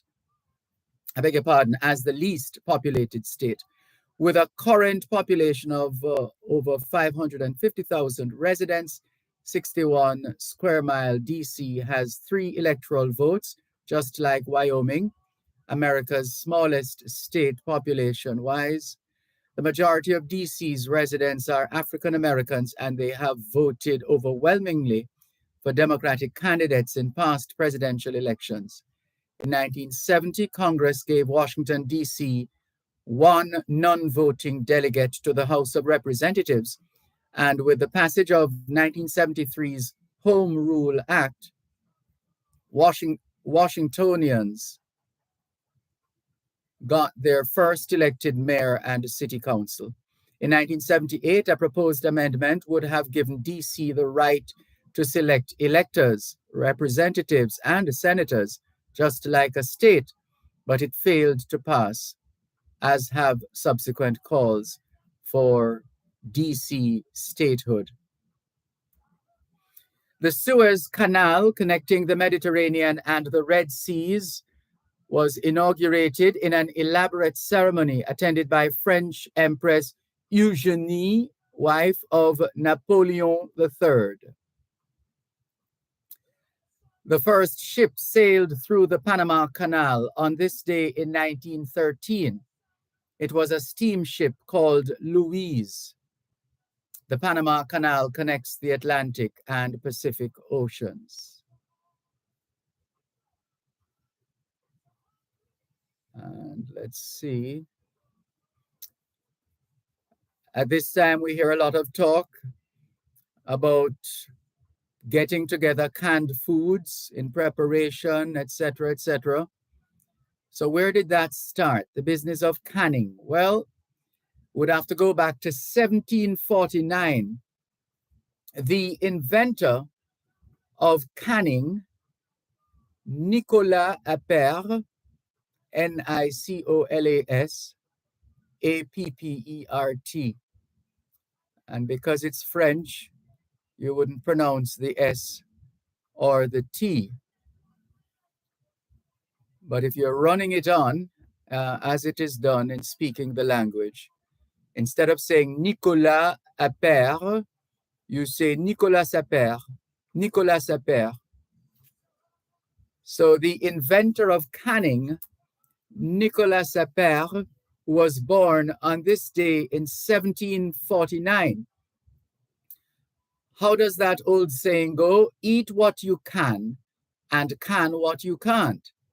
Well, without old Nicolas Appert, we wouldn't be familiar with any part of that saying because he was the one who invented the canning process. Nicolas Appert was born on this day in 1749 at Chalons-en-Champagne, Marne, France. Chalons-en-Champagne, Marne, France. He was destined to become a great chef and confectioner and chemist and inventor. In 1809, well, we'll perhaps tell you that a little later on. A bit of history, food history. More in a moment. Knowledge is power. Class is in session. Hour 106. At Wellington Dental, they offer cleaning, filling, whitening, and other services for the entire family. The time by Wellington Dental is 4 o'clock. Importers, are you tired of the hassle? Are you tired of the wait? Value your time because we value yours. Request contactless clearance from your agent to clear your personal, non-commercial shipments at the port. It is more efficient. It is secure. For more details, email Jamaica Customs at contactlessclearance@jca.gov.jm. Contactless clearance, powered by the Jamaica Customs Agency. Jamaica Customs, keeping our customers in focus.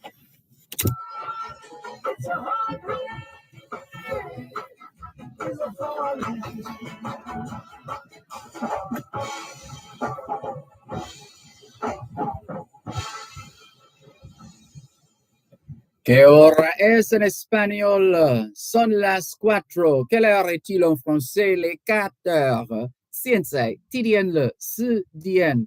4 o'clock in the afternoon here at Broadcast House, 32 Lyndhurst Road, Kingston, 5 St. Andrew, Jamaica. Have you had a checkup lately? If not, now is a good time. Let's not wait to get sick to get a checkup. How about that? Checking in with more on your program, Both Sides of the Story, Paro 106 FM, still streaming live on the Gleaners website, go-jamaica.com, live on your smart devices all over the world. And in this segment this afternoon, we are going to be featuring the upcoming Pharmacy Week activities starting this Sunday. And we are happy to have joining us now our guest, President of the Pharmaceutical Society of Jamaica, Dr. Tyrone Smith. Good afternoon. How are you? Hey, good afternoon, Dervan. I'm doing well. Thanks. All is well with you and your staff there. Indeed, we are grateful and thankful as well, all things considered. And let me just say good afternoon to the listeners as well. And I'm sure good afternoon to all the pharmacists as well, right? Awesome. Great. All right, so let's get to it in terms of the observance of Pharmacy Week. Is this a Jamaican observance or part of a global observance? All right, so National Pharmacy Week is actually a Jamaican observance. And this is something that we have been doing from as far back as in the 70s. There is actually a national global pharmacist day, which is celebrated on the 25th of September each year. Okay. All right. So now, in terms of the sector, can you, if you were to give us if you were to paint a picture of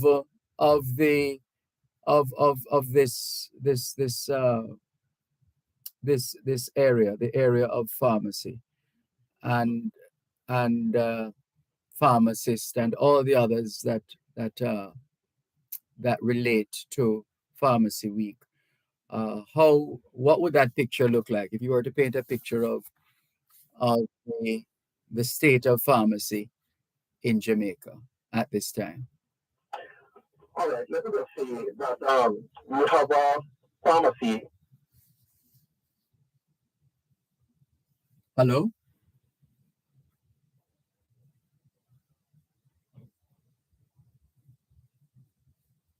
I think we lost Dr. Smith. Sorry about that.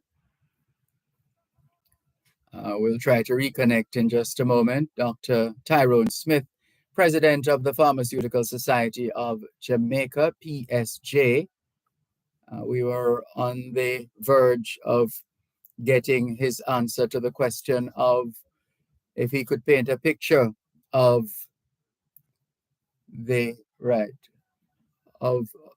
all right, so over to you, Dr. Smith, to respond, please. I don't know what happened. All right, so I was saying that we have a pharmacy industry here in Jamaica, right? And it consists of several players, several stakeholders. So we have pharmacists, we have the pharmacy, community pharmacies, we have the educational aspect of it, which would include the school of pharmacies. We have the distributive trade, right? And of course, we have pharmacies working both in private and in public. So the pharmacy industry consists of several players, several moving parts. But for Pharmacy Week, what we do, we actually bring to the public's awareness the various aspects of pharmacy and its practice.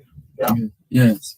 Right. So it's a time in which pharmacists across the island, both private and public, just seize the opportunity to create public awareness and just to educate patients on the safe and effective use of medication. Absolutely. And what can you tell us with respect to some of the maybe changes or amendments in general in terms of how pharmacists operate and how pharmacies operate? Any new disclosures in that regard? All right. In terms of the operation of pharmacy, of course, if we were to look back on COVID-19, that would have brought several new approaches to pharmacy. Not new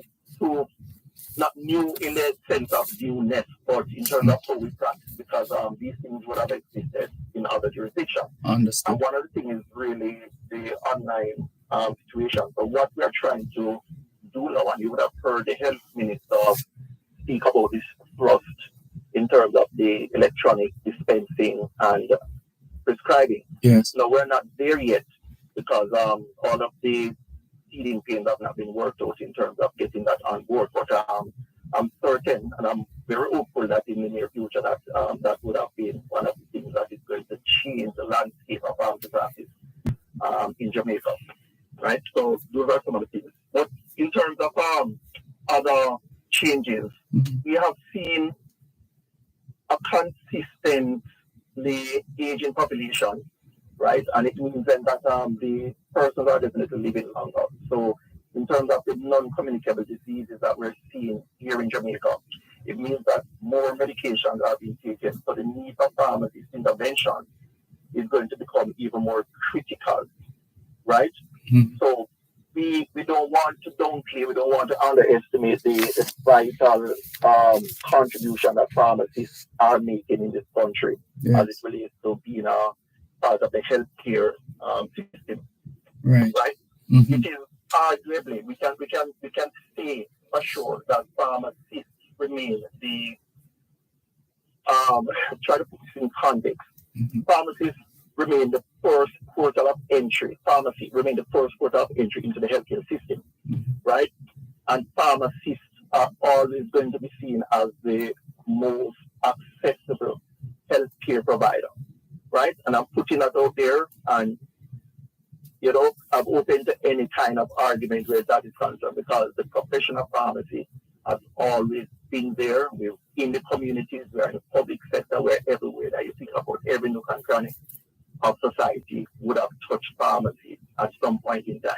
And for this week, Pharmacy Week, what we want to do is just to highlight what we do. We're always considered the unsung heroes. Sometimes person understand the length and depth and the rest of what a pharmacist's knowledge consists of. And that is what we want to highlight for this week in Pharmacy Week. And speaking of Pharmacy Week, what's the theme for Pharmacy Week? Pharmacists trusted, empowered, united for action. And any particular reason for this theme? All right. So, Dervan, when we think about trust, right, that represents the foundation and the pillar of our profession. That's right. Because patients entrust us with their health, their well-being, and by extension, their very life. And our commitment to ensuring their safety and providing accurate information and delivering care with compassion makes us that trusted healthcare professional, right? So we continue to boast of that. In terms of empowerment, if we look at empowerment in pharmacy, it means that we're continually learning, continually growing, embracing change, and sharpening our core competencies. And this is done through the myriad of continuing education that we do right through the year. as pharmacists, because we have to stay on top of the game. We have to stay very current and relevant in terms of all the changes that are happening in the pharmacy industry.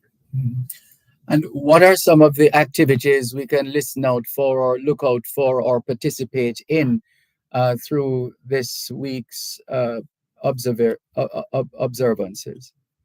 All right, so the week runs from November 19th to 25th, that's from Sunday to Saturday of next week.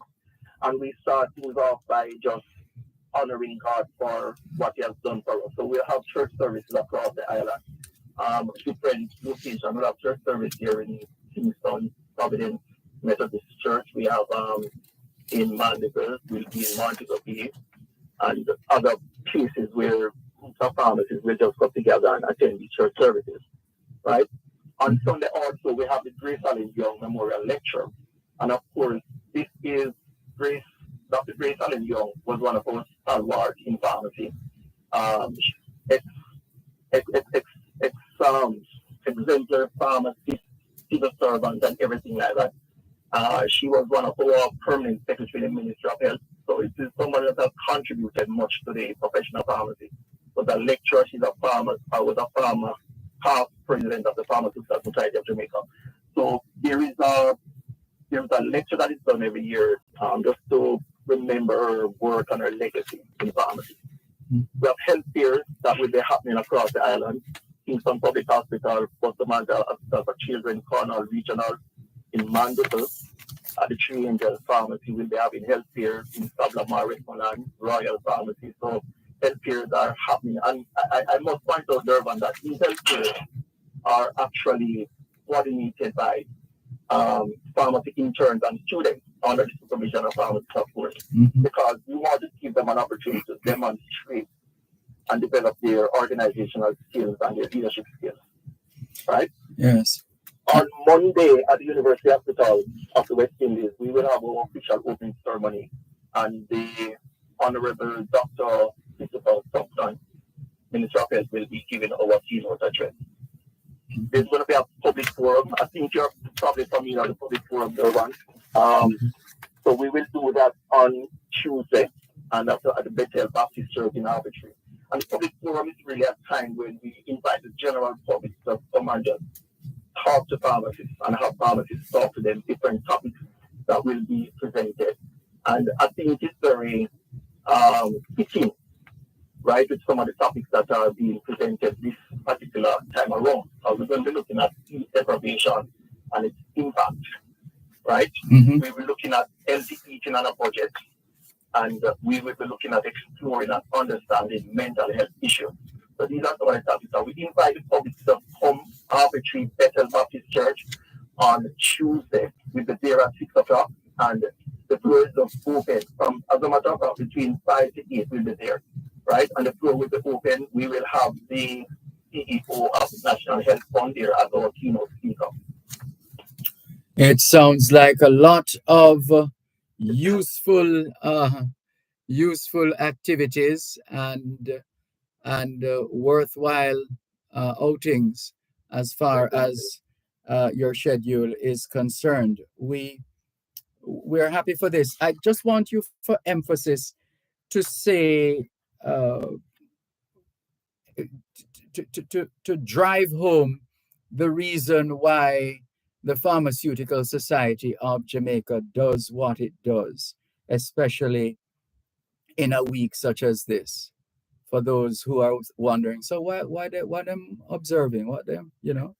All right. So, like I said before, right? The motto for pharmacy, right, is really promoting health and serving society. Right. So we want the public to see who we are and the extent to what we do, because the truth is that most persons who interact with pharmacy or pharmacy would have been interacting with like your community pharmacy. And I can tell you what the community pharmacist does is like the tip of the iceberg, because the training that pharmacists receive, what you see us do in community would have represented just a minute part of what we're capable of doing in terms of common knowledge base. Yes. Right. So we want to just showcase that in terms of pharmacy week. So if you go into the hospital setting, you'll see pharmacists there pharmacy interns, students, pharmacy technicians, doing presentations, talking to patients, demonstrating how to use devices and stuff like that. And across the island, like I said before, we'll be having the healthcare. So it is just showcasing pharmacy and what pharmacy does. One moment, I'll give you an opportunity to pick up on that point. Don't lose your train of thought. We'll come back to you in a moment. One moment, please. You're listening to Power 106 FM. The time is now 4:15. Seniors. The Ministry of Labour and Social Security is advising that the November 2023 payment under the Social Pension Program is now ready for collection. Check your text messages to confirm your payment arrangements. For further information, call 876-922-8007 or check the Ministry's website at www.mlss.gov.jm. The Social Pension Program, caring for our elderly. A message from the Ministry of Labour and Social Security. Importers, are you clearing non-commercial shipments such as barrels and packages this Christmas? Join the Jamaica Customs Agency for a riveting online forum on contactless clearance and the new Customs mobile app. Wednesday, November 22, 2023, starting at 10 a.m. under the theme, Customs Clearance Made Easier Through Digital Transformation. Importers, clearing customs is now easier with contactless clearance. So, click, connect, and converse with customs by visiting our website at jacustoms.gov.jm to register and to participate. Jamaica Customs, keeping our customers in focus. Meet my brown-eyed son. Who did you meet, my darling young one? I bet a young child beside a dead pony. I met a white man who walked up that road. 16 minutes past 4 o'clock in the afternoon here at Broadcast House, 32 Lyndhurst Road, Kingston 5. St. Andrew, Jamaica. Have you done your homework yet?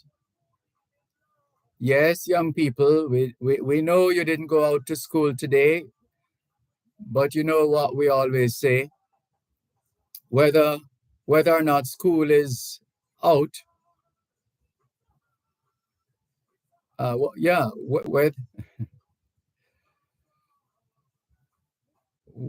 whether or not school is out, learning is always in.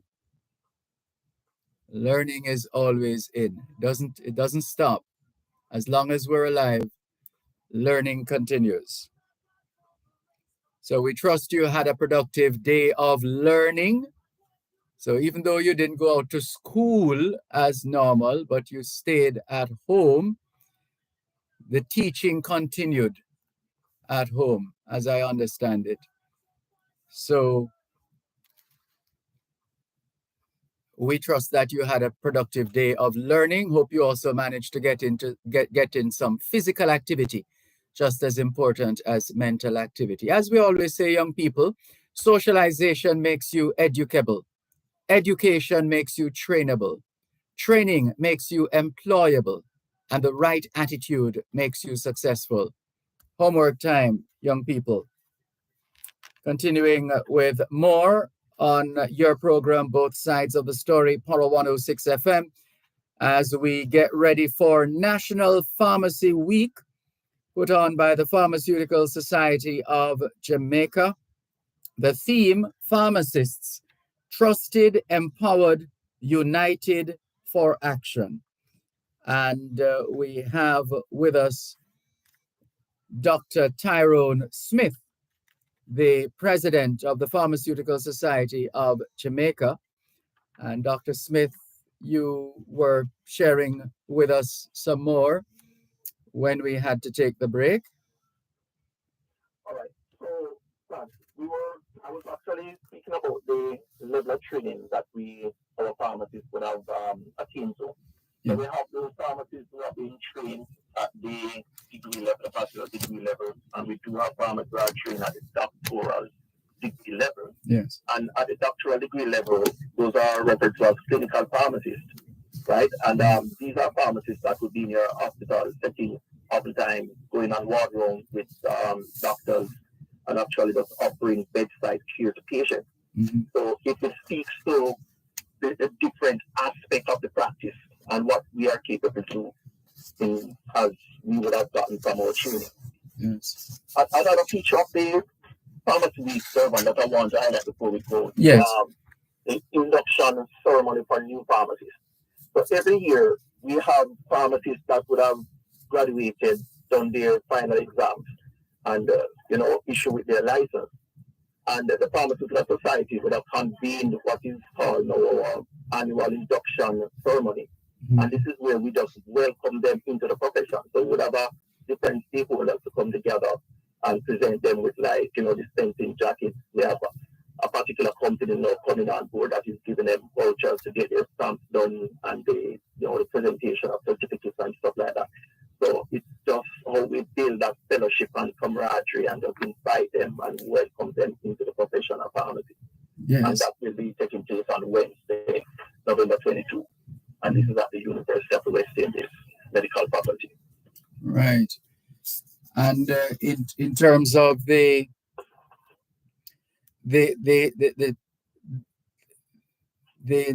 numbers, the number of students who are, or number of applicants who are registering, signing up to become pharmacists, what is that traffic like? Is that light, heavy? All right. So I guess by now the nation would know that we have 2 schools of pharmacy here in Jamaica, one at UTEC and one at the UA. Right. So combined, we have about 51, 52 roundabouts there in terms of pharmacists that will be getting their license as pharmacists coming into the profession. Okay. So it speaks to the numbers that are actually coming out of the universities into the profession. Yeah. And how do you feel about the cohort? I mean, whether the present cohort or just generally the cohorts maybe you have been a part of, and also that you have had to engage in learning, training, etc.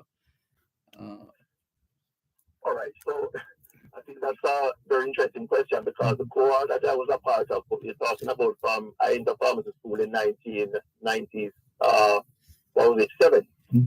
and I got licensed in 2002. So we're looking at 21 years of practice.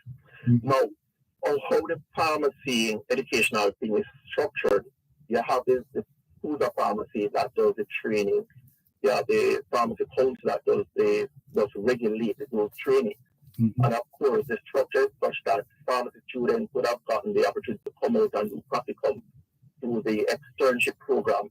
And when they are finished at the universities, then they would have gone into different practice sites to do a 1-year internship program. We also have practicing pharmacists who are certified as preceptors, and these students would have gone out into the private sector to be supervised by these preceptors. So right around, what we have is a very robust structure in how we prepare pharmacists, because you have to understand that, like we said before, the motto is, just looking at how we treat with respect to the safety of our patients. So we have to ensure that the students that are being trained and the pharmacists that are coming to the profession are well prepared and ready to take on those responsibilities, because it comes with a whole lot of responsibility, and we want to ensure the safety at every level of the training. We want to ensure the safety of our patients. So I think we have a very robust structure. Good. But there are different factors that would weigh down on persons coming into any profession, not just pharmacy, but any profession across the globe. You'll see different variables. But we believe that we have a very strong system, and we believe that we are turning out some of the best pharmacists in this region. And just as you say, turning out, I'm thinking, what's the retention rate like? Are they going once they get the documentation and the certification and all of that jazz? Dervan, truth be told, we see migration in pharmacy, but I can't say to you that it is more than what we would have seen in any other profession, right? Mm-hmm. So there's nothing alarming about what we see happening in pharmacy at this particular point in time to say, okay, boy, we have a problem. Okay. You know? And of course, people will always try to look for better opportunities. True. Yeah, but I can't say that there's something alarming or we're at some critical juncture in terms of what is happening in pharmacy. As I said before, I believe that Jamaica turns out some of the best pharmacies, and I can tell you that Jamaican pharmacists are doing well in Canada, Cayman Islands, Bermuda, different places in the United States. And these pharmacists are not just there as regular employees. These pharmacists are in managerial positions and leadership positions. Yes. Yeah. As it is the case here in Jamaica, where we have pharmacists occupying some of the top level management positions in some of our pharmaceutical companies. Yes. Good. So before time runs out on us now, we want to give you an opportunity. You know, I like to say the R in radio is for repetition. And they say repetition is the greatest form of pedagogy. Some say pedagogy. Either is acceptable. So talk to us along those lines then, in terms of reinforcing what we need to know about the coming week in general terms. You know, highlight just a couple of repeats for those who are just tuning in or otherwise. Well, just want to say to the general public that the Pharmaceutical Society of Jamaica have prepared a menu of activities for the week. We start with our church services on Sunday.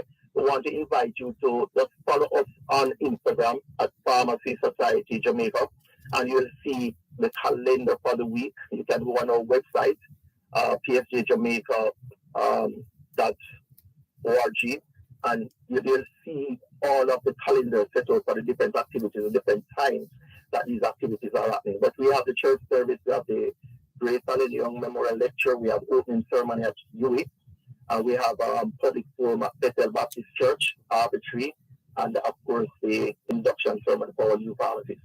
The Pharmaceutical Society of Jamaica would like to just take the opportunity to thank all of our pharmacists, our pharmacy students, pharmacy interns, pharmacy technicians, and pharmacy owners, suppliers, sponsors, educators, mentors, with all the stakeholders that have to do with pharmacy. We want to just thank them for their contributions and their support to make the National Pharmacy Week a continued success every year. And of course, we want to thank the public who continue to place their trust and confidence in Jamaican pharmacists, right? So that we can continue to just deliver optimal pharmaceutical care, which is, of course, our core competence.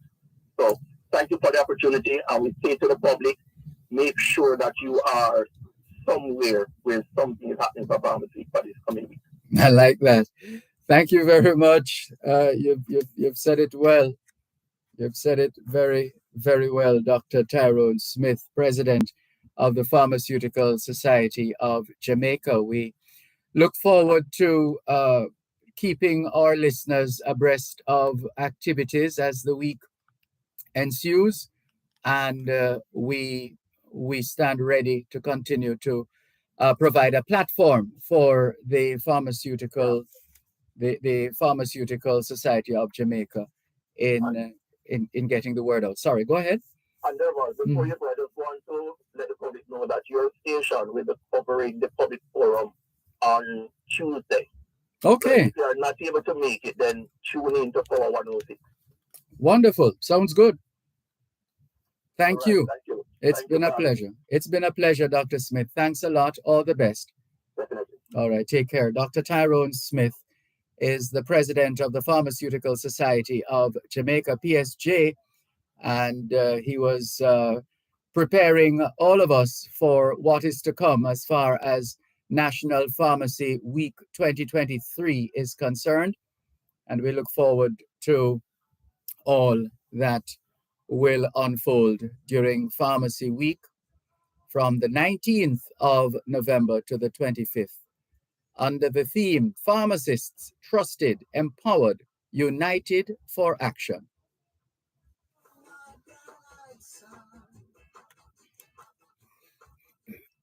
You're listening to Power 106 FM. The time is now 4:30. Importers, are you clearing non-commercial shipments such as barrels and packages this Christmas? Join the Jamaica Customs Agency for a riveting online forum on contactless clearance and the new Customs mobile app. Wednesday, November 22, 2023, starting at 10 a.m. under the theme Customs Clearance Made Easier Through Digital Transformation. Importers, clearing customs is now easier with contactless clearance. So, click, connect, and converse with Customs by visiting our website at jacustoms.gov.jm to register and to participate. Jamaica Customs, keeping our customers in focus. Ooh la la. I see what I want at Phosphorus Christmas in November sale. November 20 to 30. Kingston, Mandeville, and Montego Bay. Come get your wires, breakers, chandeliers, flood lamps, LED bulbs, standing fans, and so much more. Shop Kingston, Mandeville, and Montego Bay. You can't afford to miss it. Come shop. Come save that Phosphorus. When is that Christmas customs in November event? sale. November 20. Did I say Wednesday? They're streaming the... Okay, please, thanks. Because we've had a couple of listeners who have been asking us to get someone from Customs on the program. So I want to be able to direct their attention accordingly.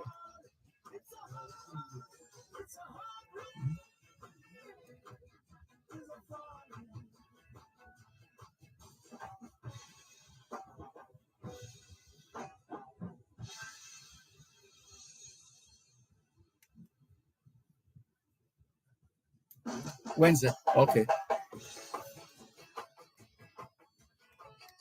29 minutes going up to 5 o'clock. Make that 28 minutes to 5 o'clock in the afternoon here at Broadcast House, 32 Lyndhurst Road, Kingston 5, St. Andrew, Jamaica. Do you know where your children are? Are they where they're supposed to be? Doing what they're supposed to be doing? It's a good time to check up on the children. A good time for us to continue with more on your program, Both Sides of the Story, Power 106 FM. Still streaming live on the Gleaners website, go-jamaica.com. Live on your smart devices all over the world. Just before we go to the text line, same as the WhatsApp number, for the listeners who have been asking about the general practices and policies and arrangements and procedures having to do with Jamaica Customs. Well, Wednesday is a good day for that in terms of the Jamaica Customs. They usually, and they've been doing this for a little while now, they organize their own forum, which then allows listeners, viewers, participants to plug into their network. So you get television coverage. It's a combination of television, radio, streaming services, etc. So check the internet, just type Jamaica Customs and take it from there. Just go to Jamaica Customs website. It's happening on Wednesday starting at 10 o'clock in the morning. I believe that's the time, starting at 10. And it will be will be like an open house, an opportunity to ask Jamaica Customs representatives questions. And so especially for the listener or listeners to both sides of the story who had asked when would they be able to put a couple of questions to representatives from Jamaica Customs. Well, that opportunity will present itself Wednesday coming, will be the day. And it will be your opportunity, text messages on the social media platforms, and it will be all about customs. So take advantage of that opportunity, especially our listeners who are asking about getting a representative from Jamaica Customs to be on. So the word got to where exactly it needed to get to, and it's going to happen on Wednesday. We're looking forward to that. In the meantime, let's go to this line, the text line, same as the WhatsApp number, 876-365-3346. This person has been holding for 16 minutes and 17 seconds. Hello, good afternoon. Thanks for your patience. Go ahead, please. Okay, Mr. Malcolm, how are you doing? I'm fine, thanks. How are you? Well, all right so far, but as next week we're going to Thanksgiving. In Jamaica, you guys don't raise turkey no more? No, we're waiting on you to raise it and then serve it. I like that. All right, I was 2 points for you know. Yes. When I listen to the news and I hear the security minister is saying that the body camera for the police not ready because they need to do back-end installment. Why explain that to me? That's a good question. I don't know. I mean, it's one of those things we have been hearing about for years. I think somebody need to do that math right now. It's been I don't know, at least 10 years that we've been hearing of these body cameras coming, soon come, and we're still waiting. But then again, the former security minister say everything is in place. I don't know why they don't have it out for the police. So I don't know who is talking the truth. Mm-hmm. That's most unfortunate because all we expect, if we don't expect anything else, we expect people to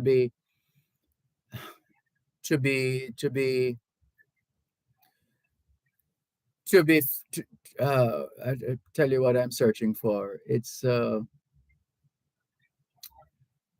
you would want them to have a sense of purpose, to recognize that you occupy a particular position, and that particular position you occupy demands certain skills, and it's either you have it or you don't. Either you are going to cause those inherent skills, assuming you have them at that level, or otherwise that you are going to employ those skills in service to our fellow citizens, as the national pledge, to borrow a couple of words from the national pledge. So in other words, we don't have time for monkey business in this life, in this world, in these situations. We have work to do, and the work must be done. If you are able to do it, then by all means go ahead and get it done. If you can't do it, if you don't think you're good enough for it, then move on to something else. But don't stay there and cause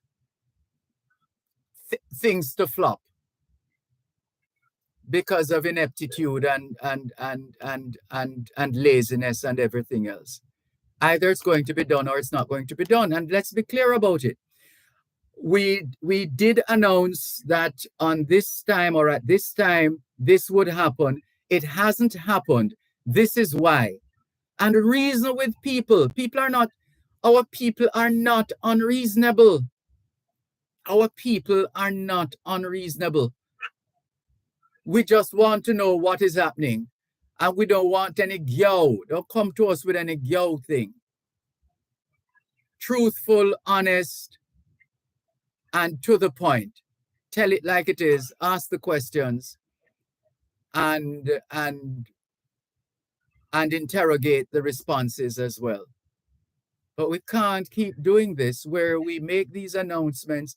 This is coming and we'll soon have that. If that's the case, well, don't talk about it then until it is done, until it manifests itself and is no longer erasable, in a manner of speaking.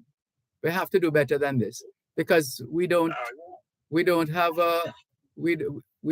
infinite time. Anyway, go ahead. Sorry. Here's my with that camera thing, because we have a high crime rate, and there's some guy who may be giving problem and them want to get rid of them. We don't have time to show the camera. Now, whatever we write and put on the news, the public have to go with it. That's how I see it. Right or wrong? I didn't hear all of what you said, actually. Well, I'm saying because there's a high crime rate in Jamaica. Yes. And some guys out there giving trouble. So when the police and them go into altercation, we don't have time to show who's right and who's wrong. We say him dying shoot out or whatever, and then the public have to work with that. That's how I view it, because yeah, that's your opinion. Yeah, that's your opinion. The quality is getting messed up. The quality of the connection. What's happening there? I just haven't carried the problem right away. Our time is against me. All right, you hear me loud and clear now? Yes. Okay, next point now. There is two young men here on the news. One get 30 and one get 7 years in a thing where a young lady lose her life and her baby. Now, the man who gets 7 years, based on what I hear on the news, him is the man who transport them to the scene where they lose their life. Question I want to ask you now. The vehicle that him drive, who that vehicle registered to? Must be registered to somebody. Yeah, but I mean the police would have information who it registered to, and I don't want to hear that come into play. No, it must be registered to somebody. All you need to do is they need to do is what they are supposed to do in checking these things, to get info, to collect data, in order to arrive at a decision. What I ask you is that if that vehicle, say him, the man who drive the vehicle, if it don't register to him, the person who need to register to, if that vehicle is not stolen and the person reported before the crime took place, he must have something to answer, and I don't hear things that come up in the news. And maybe because they don't think it's newsworthy. No, man, this is where somebody lose them life in a box. And in Florida, them tell you if you lose a firearm or you lose your vehicle, don't wait till after the crime commit, then you report it. Now, what you'll be doing is to try to cover your end, and that's not going to help you. Report it before it happened. So I don't know why I don't hear if it was his vehicle, the vehicle was stolen, or who the vehicle registered to. Well, I'd need to see the full story to come to any conclusions about that, because it sounded like you were saying a few things without saying a few things. No, man, I don't really detective work, man, so I don't hear them coming up with that. The what? And that guy that gets 7 years, if he live to come back on the street, I urge him to be a pastor, because he get a slap on the wrist. Well, this is the thing. You're talking about sentencing. Yeah. Yeah, there are certain conditionalities that are already in motion.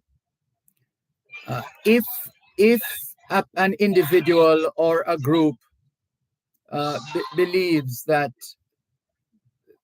those conditionalities are either draconian or otherwise just too much to handle. What is that in the background? Oh dear. All right. I'm not sure where that is coming from. Somebody's trying to sing in the background. Some people having some function.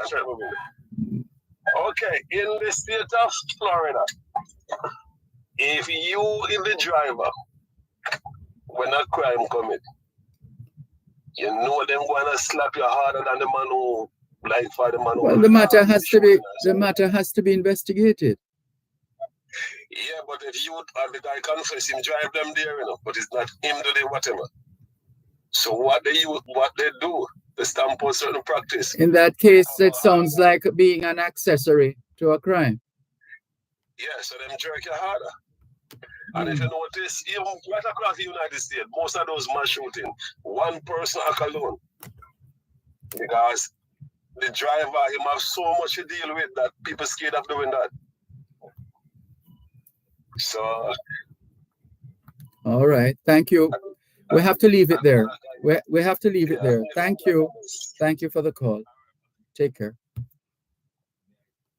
You're listening to Power 106 FM. The time is now 4:45. Grab your BFF for Jamaica's biggest shopping event of the year, Black Friday Frenzy, starting Thursday, November 23 to Saturday, November 25. That's 3 days of deals on furniture, household items, TVs, jewelry, toys, clothes, and so much more. Black Friday Frenzy. Shop early, shop local. This November 23 to 25 is presented by the Archer Media Communications Group in partnership with Multilink. See the press for details on participating stores. The Auto World. It's the only program on Jamaican radio dedicated to the world of automobile. It's the Auto World with Shelley and McLagan. Get news and reviews relating to vehicles and automotive technology. Learn the ins and outs of mechanical operation. Find out about the various stakeholders in the local and international automotive sectors. From auto finance to road safety to motorcycles, the Auto World is your one-stop shop for everything auto. That's the Auto World with Shelley and McLagan. Weekdays at 5:15 p.m. on Power 106 FM and the Power 106 FM app.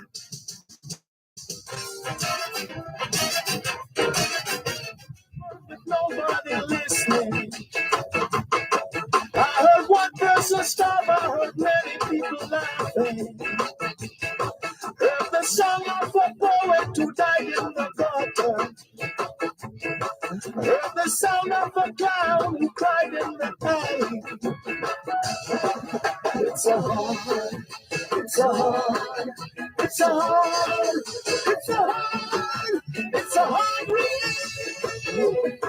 It's gonna fall. Who did you bleed, my brown eyed son? Thanks a lot for staying with us here on your program, Both Sides of the Story, Power 106 FM. Here's an announcement. The Board of Management and Principal of the Edna Manley College of the Visual and Performing Arts confirming that plans for the college's annual graduation ceremony, which is set for tomorrow, Saturday, the 18th, remains unchanged. So the Edna Manley College of the Visual and Performing Arts annual graduation ceremony set for tomorrow, Saturday, November 18, remains unchanged. Based on the forecast, the weather is slated to improve by Saturday afternoon. Against this background, the ceremony will go ahead as planned at the Little Theatre in St. Andrew, starting at 4 p.m. Any changes will be communicated in a timely manner. Professor Lorna Goodison, Jamaica's Poet Laureate, will be the guest speaker at the annual event, which is being staged as part of a production under the theme DARE.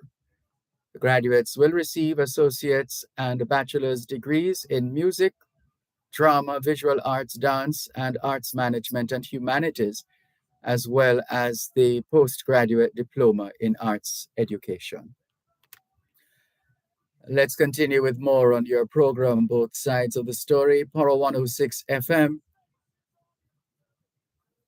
Hello. Good afternoon. Good afternoon. Yeah, I just want to make a slight comment on the previous gentleman who spoke pertaining to the vehicle that was used. Yes. I disagree with him somewhat in that the police I don't think the police know, like for example, the license plate of the vehicle, right? So if you don't know the license plate of the vehicle, the gentleman confessed and said he drove the vehicle. The policeman did not see the vehicle.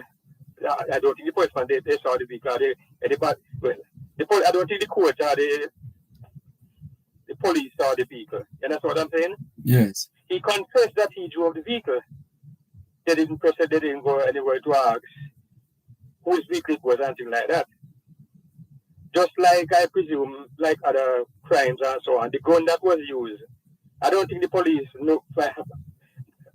find that gun yet, and I don't think they will ever find it. That was used to kill the baby and the mother. What a tragedy. Yes, I know it's a tragedy. So what I'm trying to tell the gentleman is that the police cannot do anything to find about the owner of the vehicle. Because if the guy don't want to talk, whose vehicle it was, I don't think they can pressure him to talk, and I don't think they are trying to do that in any case. He said he drove the vehicle. He didn't tell them whose vehicle it was, and I know that they asked him. And if they ask him and him not decide to talk, I don't think there's anything they can do. So they can punish anybody for the ownership of the vehicle, because they don't know whose vehicle it is. Because I don't think they have a license plate or anything, and that's the first thing you have to do to determine the owner. You have to know the license plate. If you don't know the license plate, well, and so on. Right, so that's huh? Yes, I hear you clearly. So I don't think there's nothing the police can do in terms of punishing anybody for the ownership of the vehicle. I think the same thing applies to the gun. Hello? I lost the connection there. Sorry about that. Derek Morgan says, I will be giving out Thanksgiving turkey tomorrow to the less fortunate in Philly, as in Philadelphia, giving back to the community. All right. Derek Morgan, thanks for sharing. Norman Hines, thank you for staying with us. Maxine Charlton says, please respond to the message on Messenger when you can. That's quite a line that you have joined there, Maxine, but we'll see what we can do. Velta Wilson says, I am in total agreement with you. And Mikey Morris from the Bronx. Some clarification here. Mikey Morris from the Bronx. Good afternoon, Mikey Morris from the Bronx. Originally from Clarendon, but living in the Bronx. Good afternoon. Thank you very much for watching and listening both sides of the story here on Power 106 FM. And the messages continue to roll in. Thank you. Let's see how many of these text and WhatsApp messages we can clear before we have to wrap. Quite a bit here. The listener who goes by the moniker Bunty says, Mr. Malcolm, good afternoon to all your listeners here and abroad. Mr. Malcolm, Noah was warning for more than 100 years and people did not take heed. Only 8 people did. Save much more. Save much more now. How much you believe? Take heed, people. Take heed. People is like dumb or whatever. All they do is criticize, not trying to do what is right. Bless up yourself. Stay safe and stay warm. Jah guide, one love. Please, please, let us unite, says Bunty. Thank you very much for your message, Bunty. Clifford says, hello, Dervan. Greetings as usual. It is a little bit rainy here in Toronto. I keep wondering why the local folks in Jamaica are not using small version solar. I would like to tell folks who are going down for the Christmas to bring a solar light as a gift. My cousin is enjoying the one she took down. I would like to say to the hotel guests also, bring a solar light in the summer months. I do not use my electric lights outside. All solar. Stay safe. Thank you, Clifford, for sharing. This one says, Mervis, them kind of people who predict 10 things when only one come true. But you want a slot on the program. Be a woman, really? Unless it's an attempt at being witty, but even so, come on now. You don't have to be disrespectful.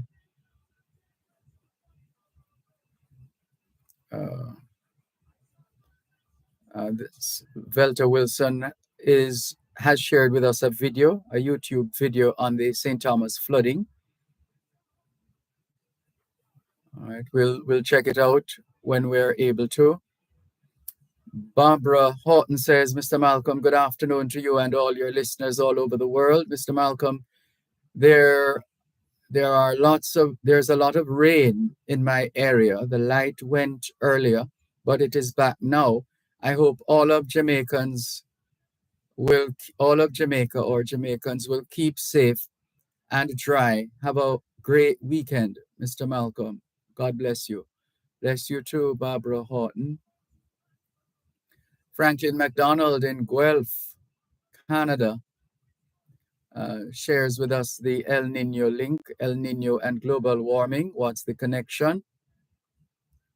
So you can Google that, El Nino and global warming. Cuban in Georgia says, good afternoon, Sir Malcolm. What's the latest on our road network, especially farm roads and the side streets where most law-abiding taxpayers live in the urban and rural areas that are affected by the floods? How about electricity, water, and schools? Well, all of that will be in the news in another 3 minutes. It will be in the news. So listen out, Cuban in Georgia. He goes on to say, Sir Malcolm, what is taking place at the KPH? Because patients are complaining that they're not getting their 3-course meal on time. I see where Errol Green is saying it will take 3 weeks for the patients to begin receiving their meals on time. It seems we're having troubles in all the institutions in government, says Cuban in Georgia. And this one says, good day, my cousin and his wife are both PhD pharmacists in Florida. He's a Calabar old boy. Oh, that's good to know. Another one, thought I'd share, there's no such word as pronunciation. It's pronunciation. Yes, indeed. That's what it is. Patrick Howell says there are a few pharmacists who are calling on the government to minimize the NHF to poor people. I heard such a pharmacist on Dion Jackson's program last night. I also heard a known economist supporting this merciless pharmacist. I know the pharmacy and will no longer support this pharmacy. Sir Dervan, will the people of Portmore sit and watch these politicians destroy their community for political gain? Why do we need a 15th parish when Kingston and St. Andrew were combined into one? Wake up, Portmore. Can we thank you once again for the privilege of serving you on yet another edition of your program, Both Sides of the Story, for today, Friday, the 17th of November, 2023. The moving finger writes, and having writ moves on, nor all your piety nor wit shall lure it back to cancel half a line, nor all your tears wash out a word of it. All things being well, Both Sides of the Story returns Monday afternoon, 2 to 5. Till then, this is Dervan Malcolm reminding all of us that every day is an opportunity to do better than yesterday. Take care. You're listening to Pearl 106 FM. The time is now 5 o'clock. News comprehensive, powerful, and credible. Power 106 FM now presents a simulcast of Radio Jamaica's News at 5.